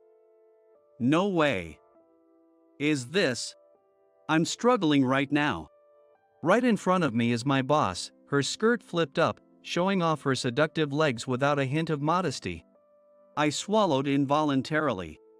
Just as my hand, fully guided by reason, reached out to pull her skirt back down, my boss, who should have been asleep, suddenly opened her eyes. "Don't touch me. You pervert." She slapped my hand away as she bolted upright, and the words social annihilation flashed in my mind. My life is over. As I thought that, my boss, exuding an aura of sensuality, tried once again to break my self-control with, "Aren't I amazing? I'm Richard, 29 years old. I work for a travel-related company. Hey, Mike. What happened with that project from the other day? I'm in the sales planning department." As soon as a cold, emotionless woman's voice echoed through the office, a wave of tension swept over us. The voice belonged to Kimberly. She has sleek, long black hair and pale skin, combined with her sharp, almond-shaped eyes, not the trendy large double-eyelid ones. She is the epitome of traditional Japanese beauty and the kind of woman who catches everyone's attention, admired by countless employees, both men and women. However, nobody in this company dares to approach her casually, because she's known as the Snow Queen. Mike, now called out by Kimberly, nervously began his report at her desk. Yes. So first, I contacted the local city hall's PR office, and I discussed our plan with them. Skip the details. Just tell me the results. The moment Kimberly cut him off, the entire department fell silent, as if the air had dropped to freezing temperatures. Her expression didn't change, and her voice showed no hint of emotion. When she looked at you with those piercing eyes, it felt like your body froze. Mike, under pressure, stumbled through his words before handing over the summary report and contracts. By the time he returned to his seat, he collapsed onto his desk, like ice melting after being broken. Poor guy. Efficiency is everything. Results over process. A classic old-school worker. Kimberly is the epitome of the workaholic who demands efficiency and loathes anything wasteful. She's strict and cold. That's why we call her the Snow Queen. She's cold to everyone, but she's even colder to me. It's not just cold, it's like she's indifferent. She never asks me about my personal life, and when it comes to work, she only checks on the bare minimum progress. She's never really scolded me either. She probably doesn't expect anything from me at all. It's been 7 years since I joined this company. I'm not particularly good at sales planning, but I don't cause any major problems either. In short, I'm just average. There's nothing to gain from standing out in life anyway. So why would someone like Kimberly, the Snow Queen, take any interest in me, let alone choose me to assist her with her work? Or so I thought. "Richard, I need you to accompany me on a business trip next Friday. A trip to a regional hot spring area." She personally requested me to assist her. Me? Yes. The meeting with the client is scheduled for the evening, so it'll be an overnight stay. Surprisingly, she seemed considerate of my weekend plans, noting that the Saturday might be impacted by the overnight stay. Turns out, she's not as old-fashioned as I thought. Yes. No problem at all. As I responded, I could hear the other employees behind me quietly murmuring, "Why Richard?" I could hear them quietly grumbling, it didn't have to be him. It was unusual for Kimberly to assign an assistant for business meetings. Yet, she had chosen me, someone rather unremarkable. Their complaints and doubts were completely understandable. For this meeting, we'll be aligning our proposal with the client's requests. The key is being able to support the negotiations smoothly without getting in the way. I need someone who can quickly adapt to the client's needs and adjust our proposal on the spot. I judged Richard to be the right person for that. Do you need any more reasons? Kimberly's words, sharp as ever, shut down any further grumbling. Even I, the person she was praising, was left speechless, not expecting such an evaluation from her. I'll send you the details by the beginning of next week. With that, Kimberly ended the conversation and turned her attention back to the documents in front of her. I bowed, holding back a heavy sigh as I returned to my seat. The next Friday, Kimberly and I took the afternoon bullet train to our business trip destination. There was still some time before the train's departure. I took care of some errands first and decided to grab a snack, letting Kimberly know before I stepped out of the waiting room. Kimberly's favorite coffee is this one, right? As I returned with drinks for both of us, I noticed an elderly woman with a cane looking around anxiously. I checked my watch. There were about 20 minutes left before the train departed. Having been raised by my grandmother, I couldn't just ignore someone in trouble, so I approached her. "Is something wrong?" The woman, still looking around, turned her worried gaze to me. "I think I lost my wallet." "A lost wallet is a serious issue. Do you remember where you last used it?" I bought my bullet train ticket and went straight through the gate. She realized it was missing when she tried to buy a drink inside the station. I looked around, but there was no wallet in sight. "Let's go check at the ticket counter where you bought your ticket." "Oh, I couldn't ask you to go out of your way for me." "It's no trouble, we still have some time." I couldn't leave this elderly woman with her cane and large duffel bag to manage on her own. I took her bag and escorted her to the ticket counter. Luckily, her wallet had been turned in. "Oh, thank you so much. I'm so sorry to have troubled you. Please let me do something to thank you." The relief on her face was palpable as she repeatedly bowed in gratitude. "It's really no big deal. There's no need to thank me." But when I checked my watch again, I blurted out, "Oh no." There were only 5 minutes left until the train's departure.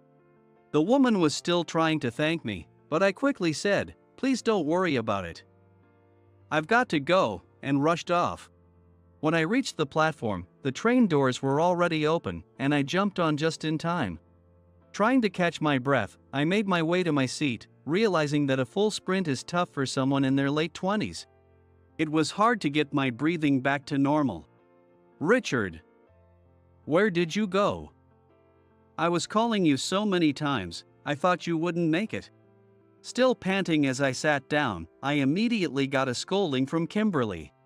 Her voice had an unusual hint of emotion, making it clear that she had been worried about my absence. "Sorry. Oh, here's your coffee." I was strangely pleased that I had managed to stir even a little emotion in her, and I couldn't help but chuckle through my still labored breathing. Trying to cover it up, I handed her the coffee I had just bought. "Well, you made it, so I guess it's fine. But please be more careful next time." She stared at the coffee for a moment, then in a slightly uncertain tone, gave me another warning. When I replied with "I'll be careful," I heard a soft, almost muttered thanks for the coffee. An hour from the city center, we arrived at a coastal hot spring town. In front of the bustling station, filled with tourists, Kimberly and I stood out in our business suits. Since we were returning the next morning, I only brought a backpack with my work essentials. In contrast, Kimberly was pulling along a rolling suitcase. I figured she had more luggage because she's a woman, but the suitcase seemed quite large for just a one-night stay. "This is my hometown, and I'm going to visit my family tomorrow." It seemed Kimberly noticed my curious glance at her suitcase, so she explained. I was surprised to learn that this coastal town was where she grew up. It felt unexpected. I wanted to ask more, but I doubted she'd be open to talking about her personal life. Suppressing my curiosity, I looked around. The area in front of the station was bustling with tourists, lined with souvenir shops, many selling dried seafood and other local specialties. The mouth-watering smells of grilled fish from the storefronts filled the air, teasing my appetite. Amidst the tempting smells, the scent of the sea mixed in, and I muttered to myself, "Smells like the ocean. If you go down the hill, you'll reach the ocean." The wind must be carrying the scent up here today.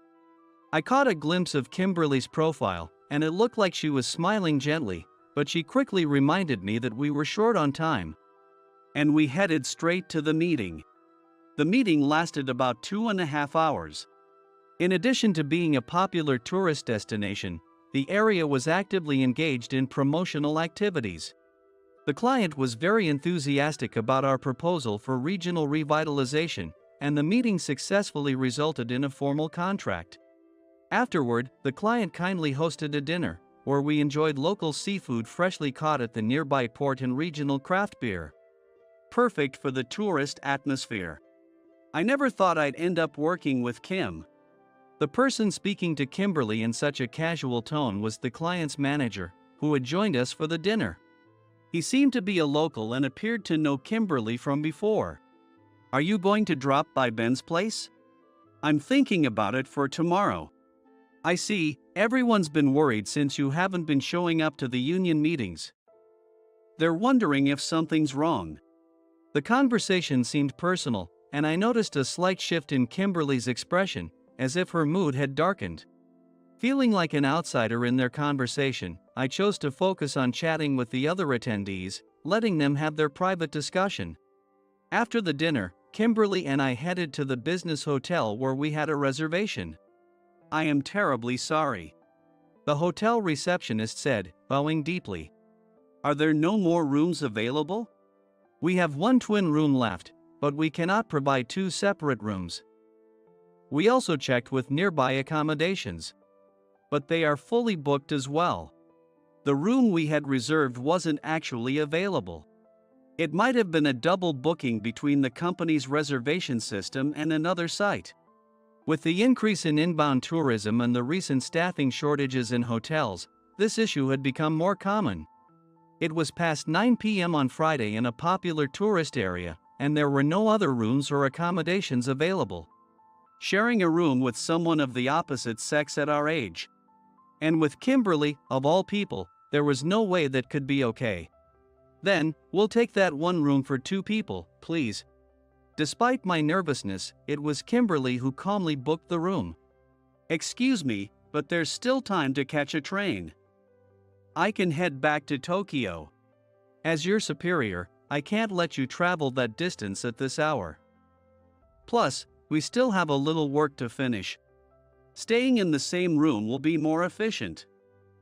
After all, it's just for sleeping. Do you have any issues with that? Of course, there's an issue. My internal scream didn't seem to reach Kimberly, who was already checking us in. It seemed her mind was already made up. This is work, this is work. I kept repeating it to myself, trying to steel my resolve. I'm struggling right now. In front of me lies Kimberly, stretched out on the bed. Still dressed in her suit, her tight skirt has ridden up, revealing her long, slender legs without hesitation. How did it come to this? I held my head in my hands. For the first hour, we had been summarizing the details of the meeting. Once we finished, when I opened the fridge to grab a can of beer I had bought earlier, she said, I think I'll have one too. Kimberly was the one who suggested it herself. She doesn't usually attend company drinking events.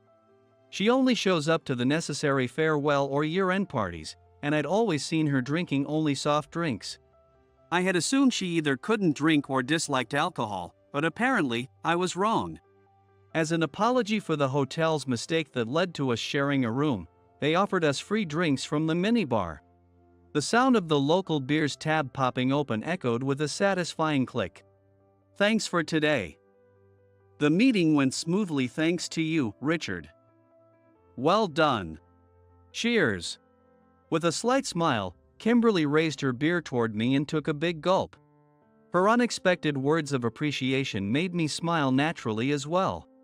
Cheers, and thank you for everything, I said, raising my own can and taking a drink.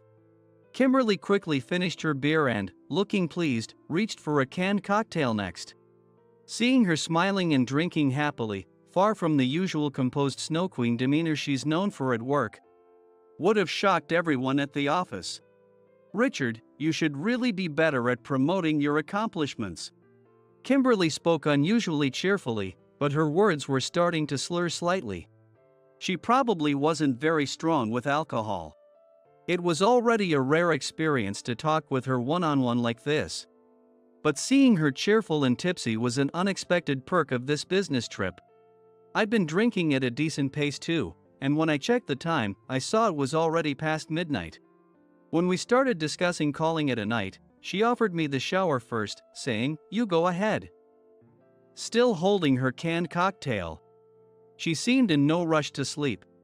Feeling a bit drowsy, I gratefully accepted and headed to the shower. And that's how we ended up here, me in a mental struggle.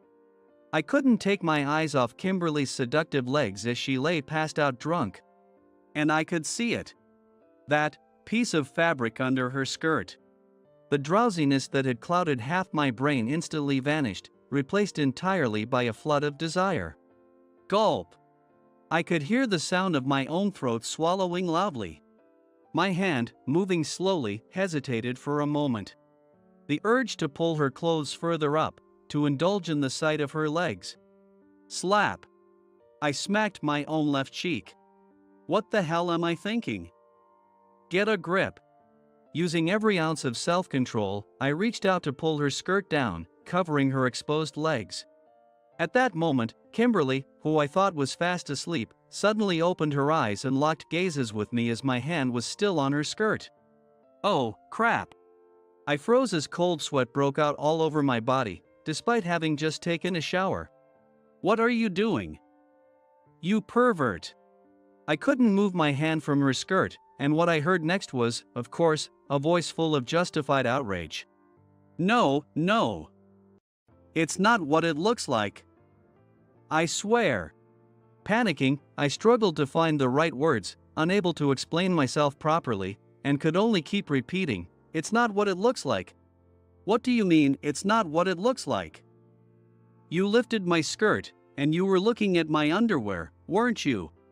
I didn't lift it. Okay, maybe I saw a little, but it wasn't on purpose. You fell asleep while I was in the shower. And your skirt rode up because of how you were lying. I was just trying to cover you up because it was exposed. As Kimberly raised her voice, I became even more flustered, too frantic to choose my words carefully. You were looking, weren't you? No, I wasn't. I swear, it wasn't intentional. I didn't want to look. I don't make moves on drunk people, especially not my boss. Desperately trying to explain myself, I suddenly realized that Kimberly's expression had turned hurt from my words. I see. Someone like me, you'd never make a move on someone like me. Wait, no, that's not what I meant. An uptight, boring, and unappealing snow queen like me. I was stunned to realize that Kimberly knew about that nickname, and I was at a loss for words. Taking my silence as confirmation, she sank deeper into her own thoughts, muttering, "I knew it, someone like me." As she spiraled into self-pity. Come on, this is ridiculous. Does she really not know how attractive she is? A cheerful drunk is fine, but this teary, self-pitying version was a nightmare. No, you've got it all wrong. I swear I didn't try anything. But do you honestly think I felt nothing seeing you like that? Right now. I'm barely holding back from jumping on you. Kimberly, who had been slumped over and clutching the blanket, suddenly looked up, as if jolted by my words. You want to jump on me? Of course I do. You're an incredible woman. So much so that I want to undress you right now. What am I even saying to my boss? I ran my hand through my hair in frustration as the weight of my reckless words began to sink in. This is definitely sexual harassment. More like beyond it. I cautiously glanced at Kimberly to see her face turning bright red, her mouth opening and closing without any sound. But I won't lay a hand on you. I wouldn't reduce you to something like that. My feelings for you aren't like that. She was speechless. Her eyes widened, and her face flushed even more deeply at my words. Wait, did I just confess? Maybe I'm the one who's drunk. I didn't mean it like that. I started, but then I heard a soft, "I'm happy." Ha! I looked at Kimberly, and with her eyes shimmering and her face still red, she smiled beautifully at me. Please be my boyfriend. The next morning. So, feel free to call me Kimberly or Kim. Just something more casual. As if she wasn't the same person who had bared her heart last night, Kimberly, now in full work mode, was explaining today's schedule to me. Kimberly's confession from last night. In reality, it was a request for me to pretend to be her boyfriend. Today, she needed me to help out at her family's restaurant, near the coast, as her boyfriend for the day. Every time I visit, my family keeps asking about my relationship status and marriage, and it's been stressing me out. I haven't come home in years because of it. I figured if I brought a boyfriend along, it'd take the pressure off. With Kimberly bowing deeply and apologizing for the trouble, I couldn't bring myself to refuse, and now here I am, standing in front of her family's diner. For the record, nothing more happened last night. After her shower, Kimberly went straight to bed. Thanks to that, I barely got any sleep. Can you fillet a horse mackerel? Barely after exchanging greetings, I was hit with a question, to which I could only respond with a confused, huh? If you can't even make mackerel sashimi, I won't acknowledge you. You'd be useless in this shop. Dad, why are you assuming I'm going to take over the shop? I've told you 100 times, I'm not taking over the shop. Richard works at the same company as I do. There's no way we're staying in this small-town shop. Kimberly's father, Benjamin, looked like the typical stubborn diner owner. His sharp eyes were very much like hers. Then why did you bring him here? To show off some city guy? I don't care about that. We're opening for lunch soon. Just get out of here. It was clear that Kimberly's father didn't approve of me, and he continued gutting fish while coldly dismissing me. Benjamin, I may not be able to fillet fish, but I can help with orders or anything else you need. Please let me assist you.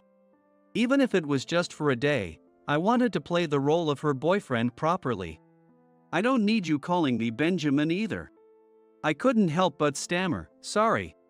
It felt like something out of an old-fashioned drama. Dad. Why do you have to be like this? You've been pestering me about marriage and grandkids for ages, so I brought him here.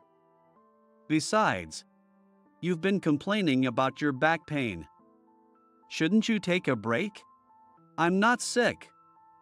Don't make me sound like an invalid.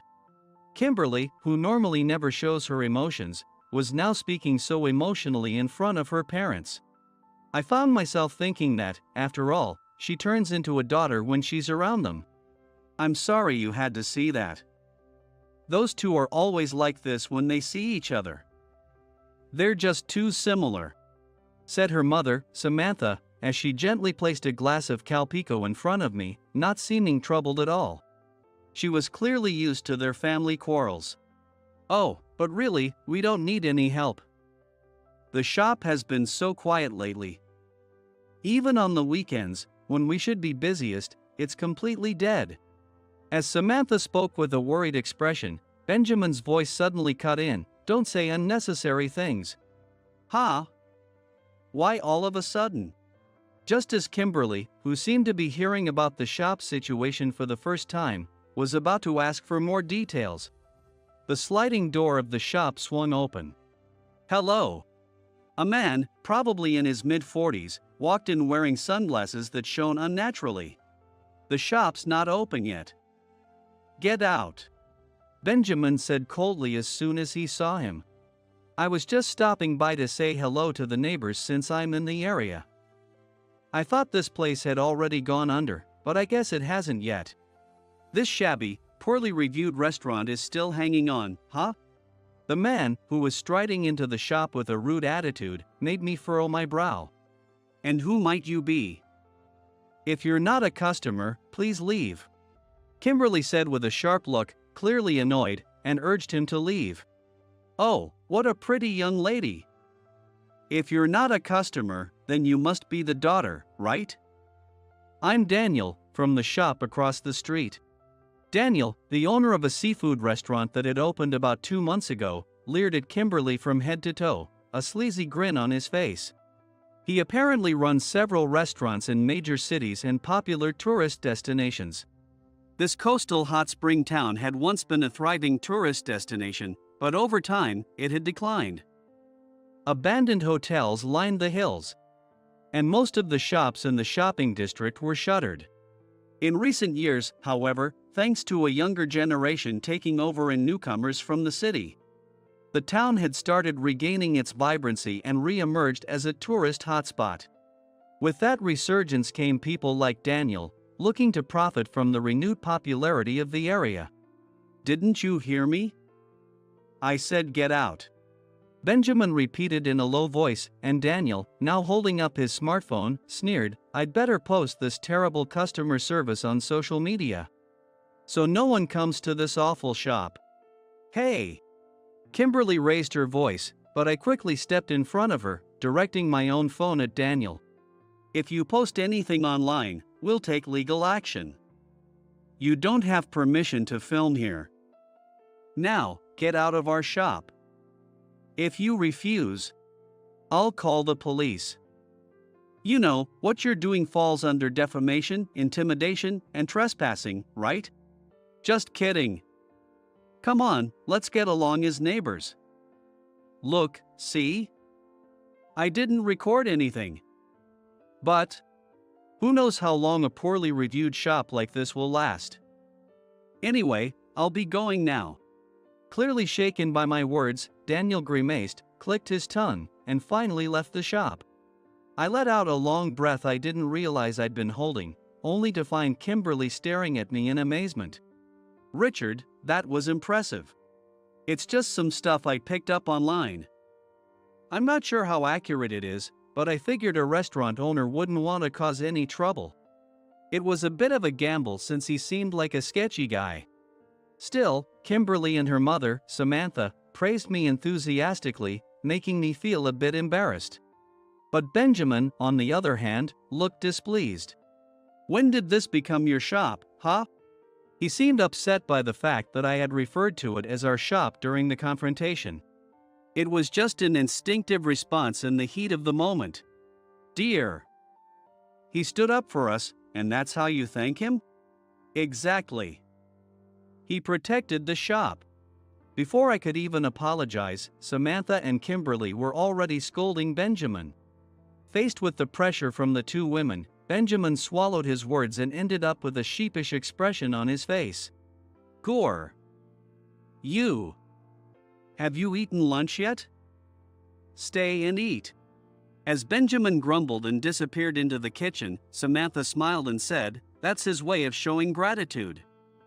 "Sorry about that." As I bowed toward his back, saying, "Thank you," I suddenly heard him groan in pain. Benjamin let out a groan of pain as he collapsed to his knees, clutching his body in discomfort. "Benjamin!" We rushed over to him, and his face was twisted in pain, sweat beading on his forehead. "I'm calling an ambulance." Without hesitation, I quickly dialed for help. The diagnosis from the local hospital where Benjamin was taken was kidney stones. Although immediate first aid was provided, the doctor explained that there was also a stone large enough to require surgery, and he would need to stay in the hospital for about a week. He has never had kidney stones before. He hasn't been sleeping well recently either. Maybe it's from stress. But I'm just so relieved it's not life-threatening, Samantha said, breathing a sigh of relief. I felt the same sense of relief, and a soft "that's good" escaped my lips. "Thank you for being here with me," Kimberly said, looking up at me with a grateful but slightly sad expression. Leaving Samantha at the hospital to stay with Benjamin, Kimberly and I returned to the diner to prepare for the temporary closure of the shop. "Thank you for helping with all of this, Richard." "I'm sorry to burden you," Kimberly said quietly as she started tidying up. "I've been worried about my father's health since my mom mentioned he wasn't doing well recently. I've always been defiant whenever they brought up marriage, but I also felt a need to show my face and reassure them. That's why I asked you for such a big favor. I'm sorry for dragging you into this." you don't need to apologize. I replied softly, matching her tone. I really didn't feel like she was a burden at all. This place is a tourist spot, but it's still a small town, you know? Everyone knows each other, and rumors spread fast. Like, if someone from the Smith family went out last night, it'd be all over town by morning. It's such a typical small-town vibe, and I hated it. I wanted to leave and make a name for myself in Tokyo, not stay in this little diner. It was a huge deal for my parents to send me to university in Tokyo, running a small diner and all. Now that I'm older, I finally realize how hard that must have been for them. It's taken me this long to want to be a good daughter, now that my dad's not in great health. I feel so selfish. But you've worked hard and been successful in Tokyo. You've achieved your dreams, and that's also a way of being a good daughter, I said, trying to reassure her. Kimberly smiled, though with a hint of sadness, and replied, I'm just a token at the company. You know how the government is pushing for more women in leadership roles? My company is just trying to boost their numbers. In reality, the men still dominate the discussions, and hardly any of my proposals are accepted. I'm just checking off management tasks that higher-ups want me to do. She lowered her head slightly, hiding her frustration. That's not true.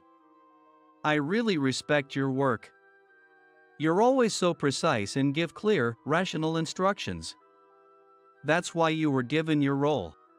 Not just as a token, I said earnestly. Thank you. You're the only one who's ever said that to me directly, Richard. Kimberly looked surprised by my words, but after a moment, she gave me a shy smile and said that. Since yesterday, I've been seeing expressions on her face that I've never seen before. If you don't mind me asking, do you really not have anyone you're dating or thinking of marrying? I still think it would be nice to introduce someone real to your parents someday. From the way Benjamin told me to stay for lunch, as if trying to hide his embarrassment, I got the feeling that if Kimberly chose someone, he'd probably grumble but ultimately accept them. He's likely just waiting for the day he gets to meet the person his daughter will marry. No, that's why I asked you. To be honest, I don't really have the desire to get married. I just don't see the point in it. Maybe I'm just not cut out for it, with my personality. I've always struggled with relationships. But lately, just a little bit. I've started to think that someone who stands up for me, like you did, might actually be nice. Her cool eyes met mine, but there was a hint of warmth in them now. And I don't usually like being in the spotlight or standing up for people either. But recently, I found myself wanting to protect someone, without thinking twice about it. I could feel the warmth in my face reflecting in her eyes. As the distance between our faces grew just a little closer, the evening chime of the clock echoed in the shop, and we instinctively broke the gaze we had been holding. When I looked away, my eyes landed on the calendar hanging in the kitchen, and in that moment, I made a decision and spoke up.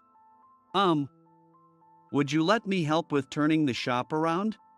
Kimberly looked surprised, her face still a little red. But I don't want to trouble you with anything more, she said hesitantly. I want to help. Please let me.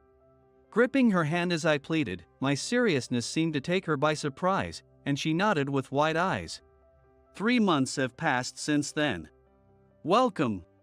I'm now helping out in Benjamin's diner, chopping cabbage, cooking rice, and doing whatever else I can.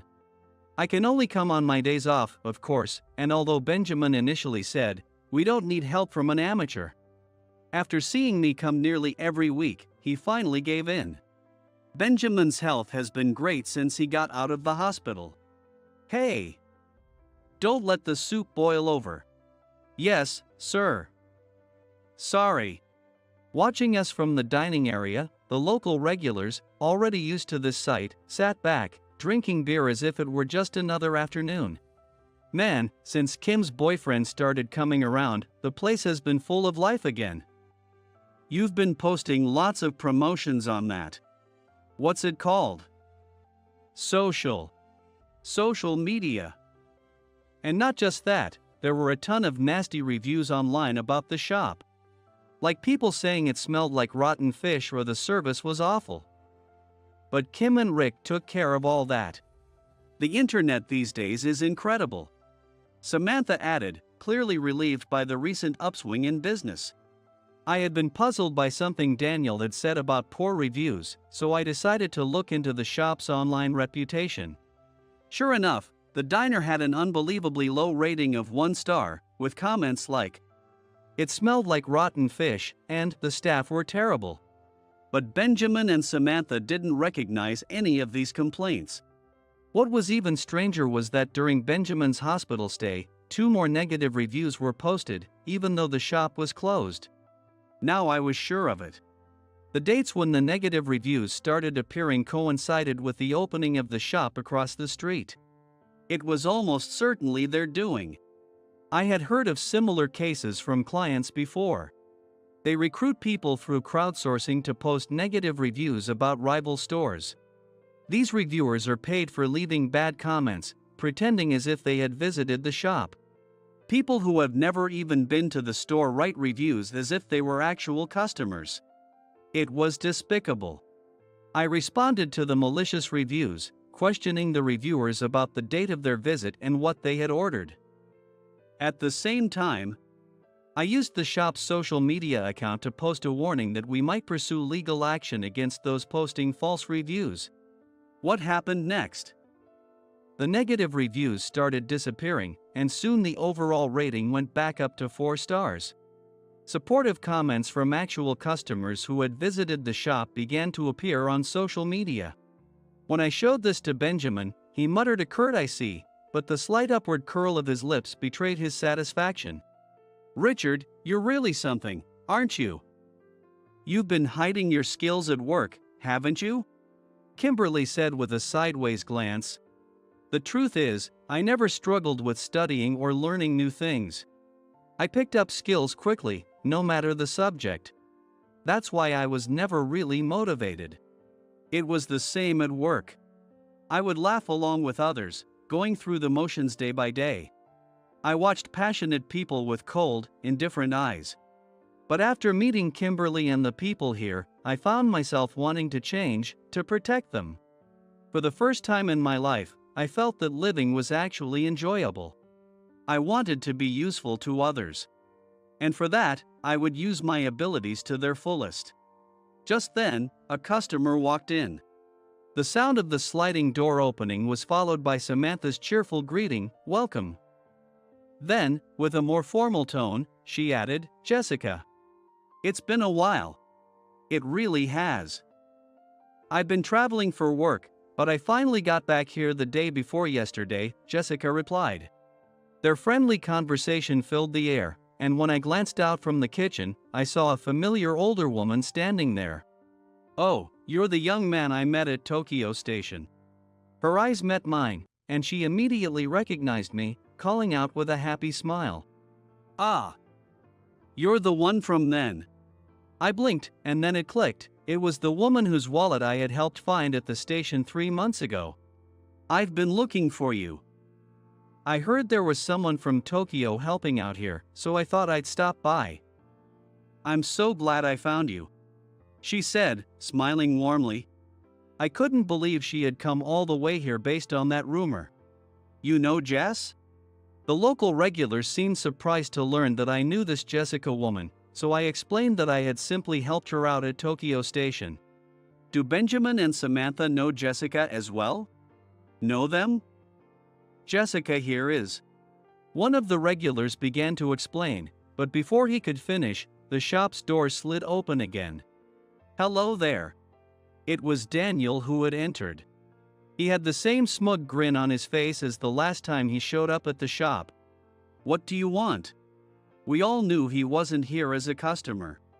Kimberly shot him a suspicious look as she asked, "Oh, I just figured this place might be on the verge of shutting down, so I thought I'd check if it'd make a good spot for one of our new tenants.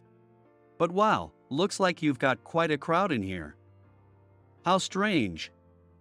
"Folks, let me tell you, this shop serves spoiled food.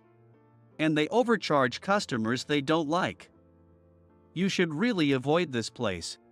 Daniel suddenly started yelling, trying to scare the customers. How dare you say that? We've never done such things. Kimberly shouted back, flustered, trying to defend the shop. You've got no proof that I'm lying, do you? There are reviews from customers saying just that. And it looks like this place is threatening people to get those reviews deleted, isn't it? Daniel sneered. I stepped forward to face him. You seem awfully invested in checking out this shop's reviews. Even going through the details? Well, it would be bad for business if the place across the street scared off my customers, so of course, as a business owner, I keep tabs on that. Daniel shot back with a smirk, his brow furrowing briefly. These days, it seems there are plenty of people with low online literacy, willing to write fake reviews just to earn a bit of pocket money. It's easy to manipulate public opinion when you're paying for it, isn't it? My words hit right on target. Daniel visibly faltered, showing clear signs of agitation. What are you implying? That I did something like that? Where's your proof? He shouted, clearly rattled. Before I could respond, an unexpected voice rang out. Leave. Now. It was Jessica. Her voice was calm, but there was an undeniable strength behind it, a stark contrast to the kind demeanor she had shown earlier. What's your deal, old lady? This doesn't concern you. Stay out of it. Daniel spat. At that moment, the entire room fell silent, and the tension grew thick. Even the local regulars and Benjamin glared daggers at Daniel. You idiot, one of the regulars growled. This woman's the biggest landowner in the area. Nearly all the land around here, including the building your shop is in, belongs to her. Do you even know who you're messing with? Daniel's face drained of color as he realized the gravity of the situation. This is perfect timing. I came here today to inform you that you'll need to vacate our building. What? Why? I've paid the rent on time. Check your contract. Anyone opening a business here is required to join the local merchants association and contribute to revitalizing the shopping district. Not only have you refused to join the association, but you've also tried to sabotage this long-standing business. For that, you're being evicted. Jessica stated calmly. That's a breach of contract. Silence. I will not tolerate anyone who disrupts this land. Jessica's fierce voice echoed through the shop. The local regulars standing beside her glared at Daniel with murderous intent. At this point, Daniel had no chance. In a rural town, you can't afford to disregard the influence of landowners and their connections. While the culture here may sometimes feel oppressive, those very connections are what protect and sustain this place. Daniel's business was as good as over in this town. And if you try anything else against the shop, I will personally sue your company. I've already gathered evidence that your business paid people to write fake reviews. As if to deliver the final blow, I spoke in a low voice, and Daniel, his face turning pale, bolted out of the store. I'm so sorry for the commotion. The food here is absolutely delicious, so please, everyone, take your time and enjoy. Oh my, that was scary. Jessica's playful words, full of wit and charm, instantly brightened the tense atmosphere in the shop. A group of young tourist girls even started clapping, exclaiming, "Grandma, you're so cool." Was that enough of a thank you? Her sudden words made me blink in surprise. For helping me with my wallet. I never got to properly thank you, did I? This woman didn't flaunt her status or wealth unnecessarily. What a remarkable person. Thank you so much. I bowed deeply to Jessica, and following my lead, Kimberly and the others also bowed to her in gratitude. The following Sunday night, Kimberly and I were on the bullet train back to the city center. Richard, I can't thank you enough for everything. Really, I'm so grateful in ways words can't express. It's nothing. I was just doing what I wanted to do. Don't worry about it. It's always like this. As soon as we get on the train back, we revert to being just boss and subordinate. The problem with Daniel's shop seems to be settled now. So, you don't need to keep going out of your way. I'll take over managing the social media from here. As for my parents, I'll just tell them the truth. That we never actually dated. And that it was all just an act. Kimberly spoke quietly, looking out the window. Was this her way of saying the fake relationship was over? Benjamin, he knew. He figured out that you and I were lying. Kimberly, with a surprised expression, met my gaze through the train window. Last night, after the shop had closed and Benjamin was having his usual late-night drink with leftovers as snacks, he called me over. "Hey, why don't you join me for a drink?" It was the first time Benjamin had invited me to drink with him, and I felt a mix of surprise and happiness. Over the past few months, and especially after the incident with Daniel, I could sense that Benjamin had come to acknowledge me. But at the same time, the guilt of the lie weighed heavier on me. I love this place. Even though I've only been helping out for a few months, I've grown fond of Benjamin, Samantha, and the people of this town who welcomed me. That's why I was torn, wondering if I should confess the truth. Can I keep helping here? The words slipped out before I could stop them, and I immediately regretted it. I had no right to reveal the truth without talking to Kimberly first. Benjamin, pouring himself a beer, looked at me intently. "No, sorry, just talking to myself." I quickly backtracked. "If you want to come, come whenever you like. The folks around here are big on community. But they've welcomed people who've moved here because they love the place. They appreciate especially the younger ones who can bring life back to the town. But we can do without people like him, though." Benjamin continued as he poured beer into my glass. "The people in the shopping district like you. It's not just our shop, you've done things to help the whole area thrive. When you're not around on weekends, the younger guys in the district are disappointed. Thanks to you, we're busier than ever. And we could use all the help we can get. Whether you're with my daughter or not, it doesn't matter." I felt a warmth in my chest, hearing how Benjamin and the locals had accepted me, but I was stunned by his final words. "Benjamin, you knew? Kimberly has always loved the mackerel sashimi I make. When she was little, she used to say, 'I won't marry anyone who can't fillet mackerel like my dad.' You couldn't fillet a fish when you first came here. And you still need some practice. She's my precious only daughter. I can tell when she's lying right away." Benjamin's voice, as he lifts the corner of his mouth, is gentle. I remembered the calendar I saw in the kitchen the first time I visited the shop, where Benjamin had written Kimberly. Homecoming in clumsy handwriting. She's not very honest. Stubborn as a mule. But she's kind, kinder than anyone. Richard, do you love her? Benjamin, the awkward father who probably buys the best mackerel for his daughter's visit, asks me this question. Back on the train, Kimberly's face was flushed red, her eyes misty. Dad shouldn't have. Sorry, Richard. That must have been an awkward question to answer. Kimberly wants to know how I answered Benjamin's question, but she can't bring herself to ask. She looked away from me, embarrassed. I love you. What? I told Benjamin that I love you. Kimberly, will you be with me, for real this time, and start a relationship with marriage in mind? Last night, after I gave him my answer, Benjamin had simply nodded, saying, I see, with a satisfied look on his face. Now, I wanted to make Kimberly happy. Tears streamed down her cheeks as she finally turned to face me. Yes, I'd love to. On the train back to Tokyo, we quietly held hands.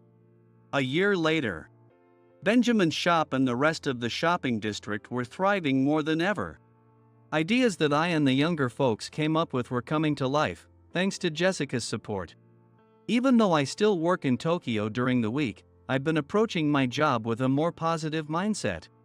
Kimberly, understanding my desire to work behind the scenes, created a team within the planning and sales department that focuses on support roles, which has made a big difference.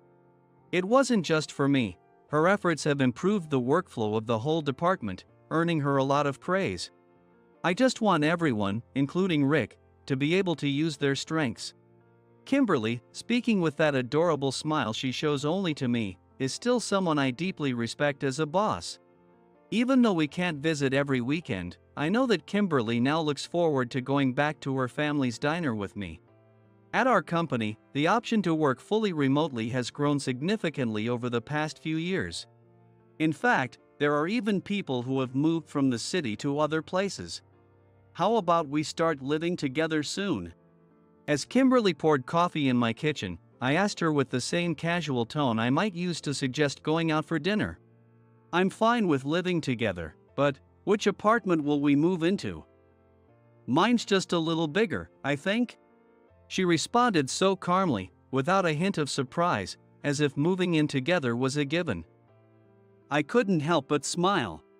What if we moved to the seaside town we both love? What? She stopped pouring and looked up at me, her face surprised. Are you serious? Yeah. If you'll say yes. Kimberly rushed over from the kitchen and threw herself into my arms. Thank you, I love you so much, Rick. Her voice was slightly shaky with emotion, and I held her close. I love you too. As we gazed at each other, suddenly both our stomachs growled at the same time. Hey! What should we have for dinner? Kimberly laughed shyly, and I couldn't help but smile along with her.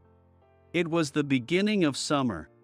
The season when the fish are at their best had come around again. How about we make mackerel sashimi? Because she's the person I'll spend every day of my life with. I'll share my love with her at just the right moments. A life that begins and ends with love. That's the kind of life I want to build with her, in that special place.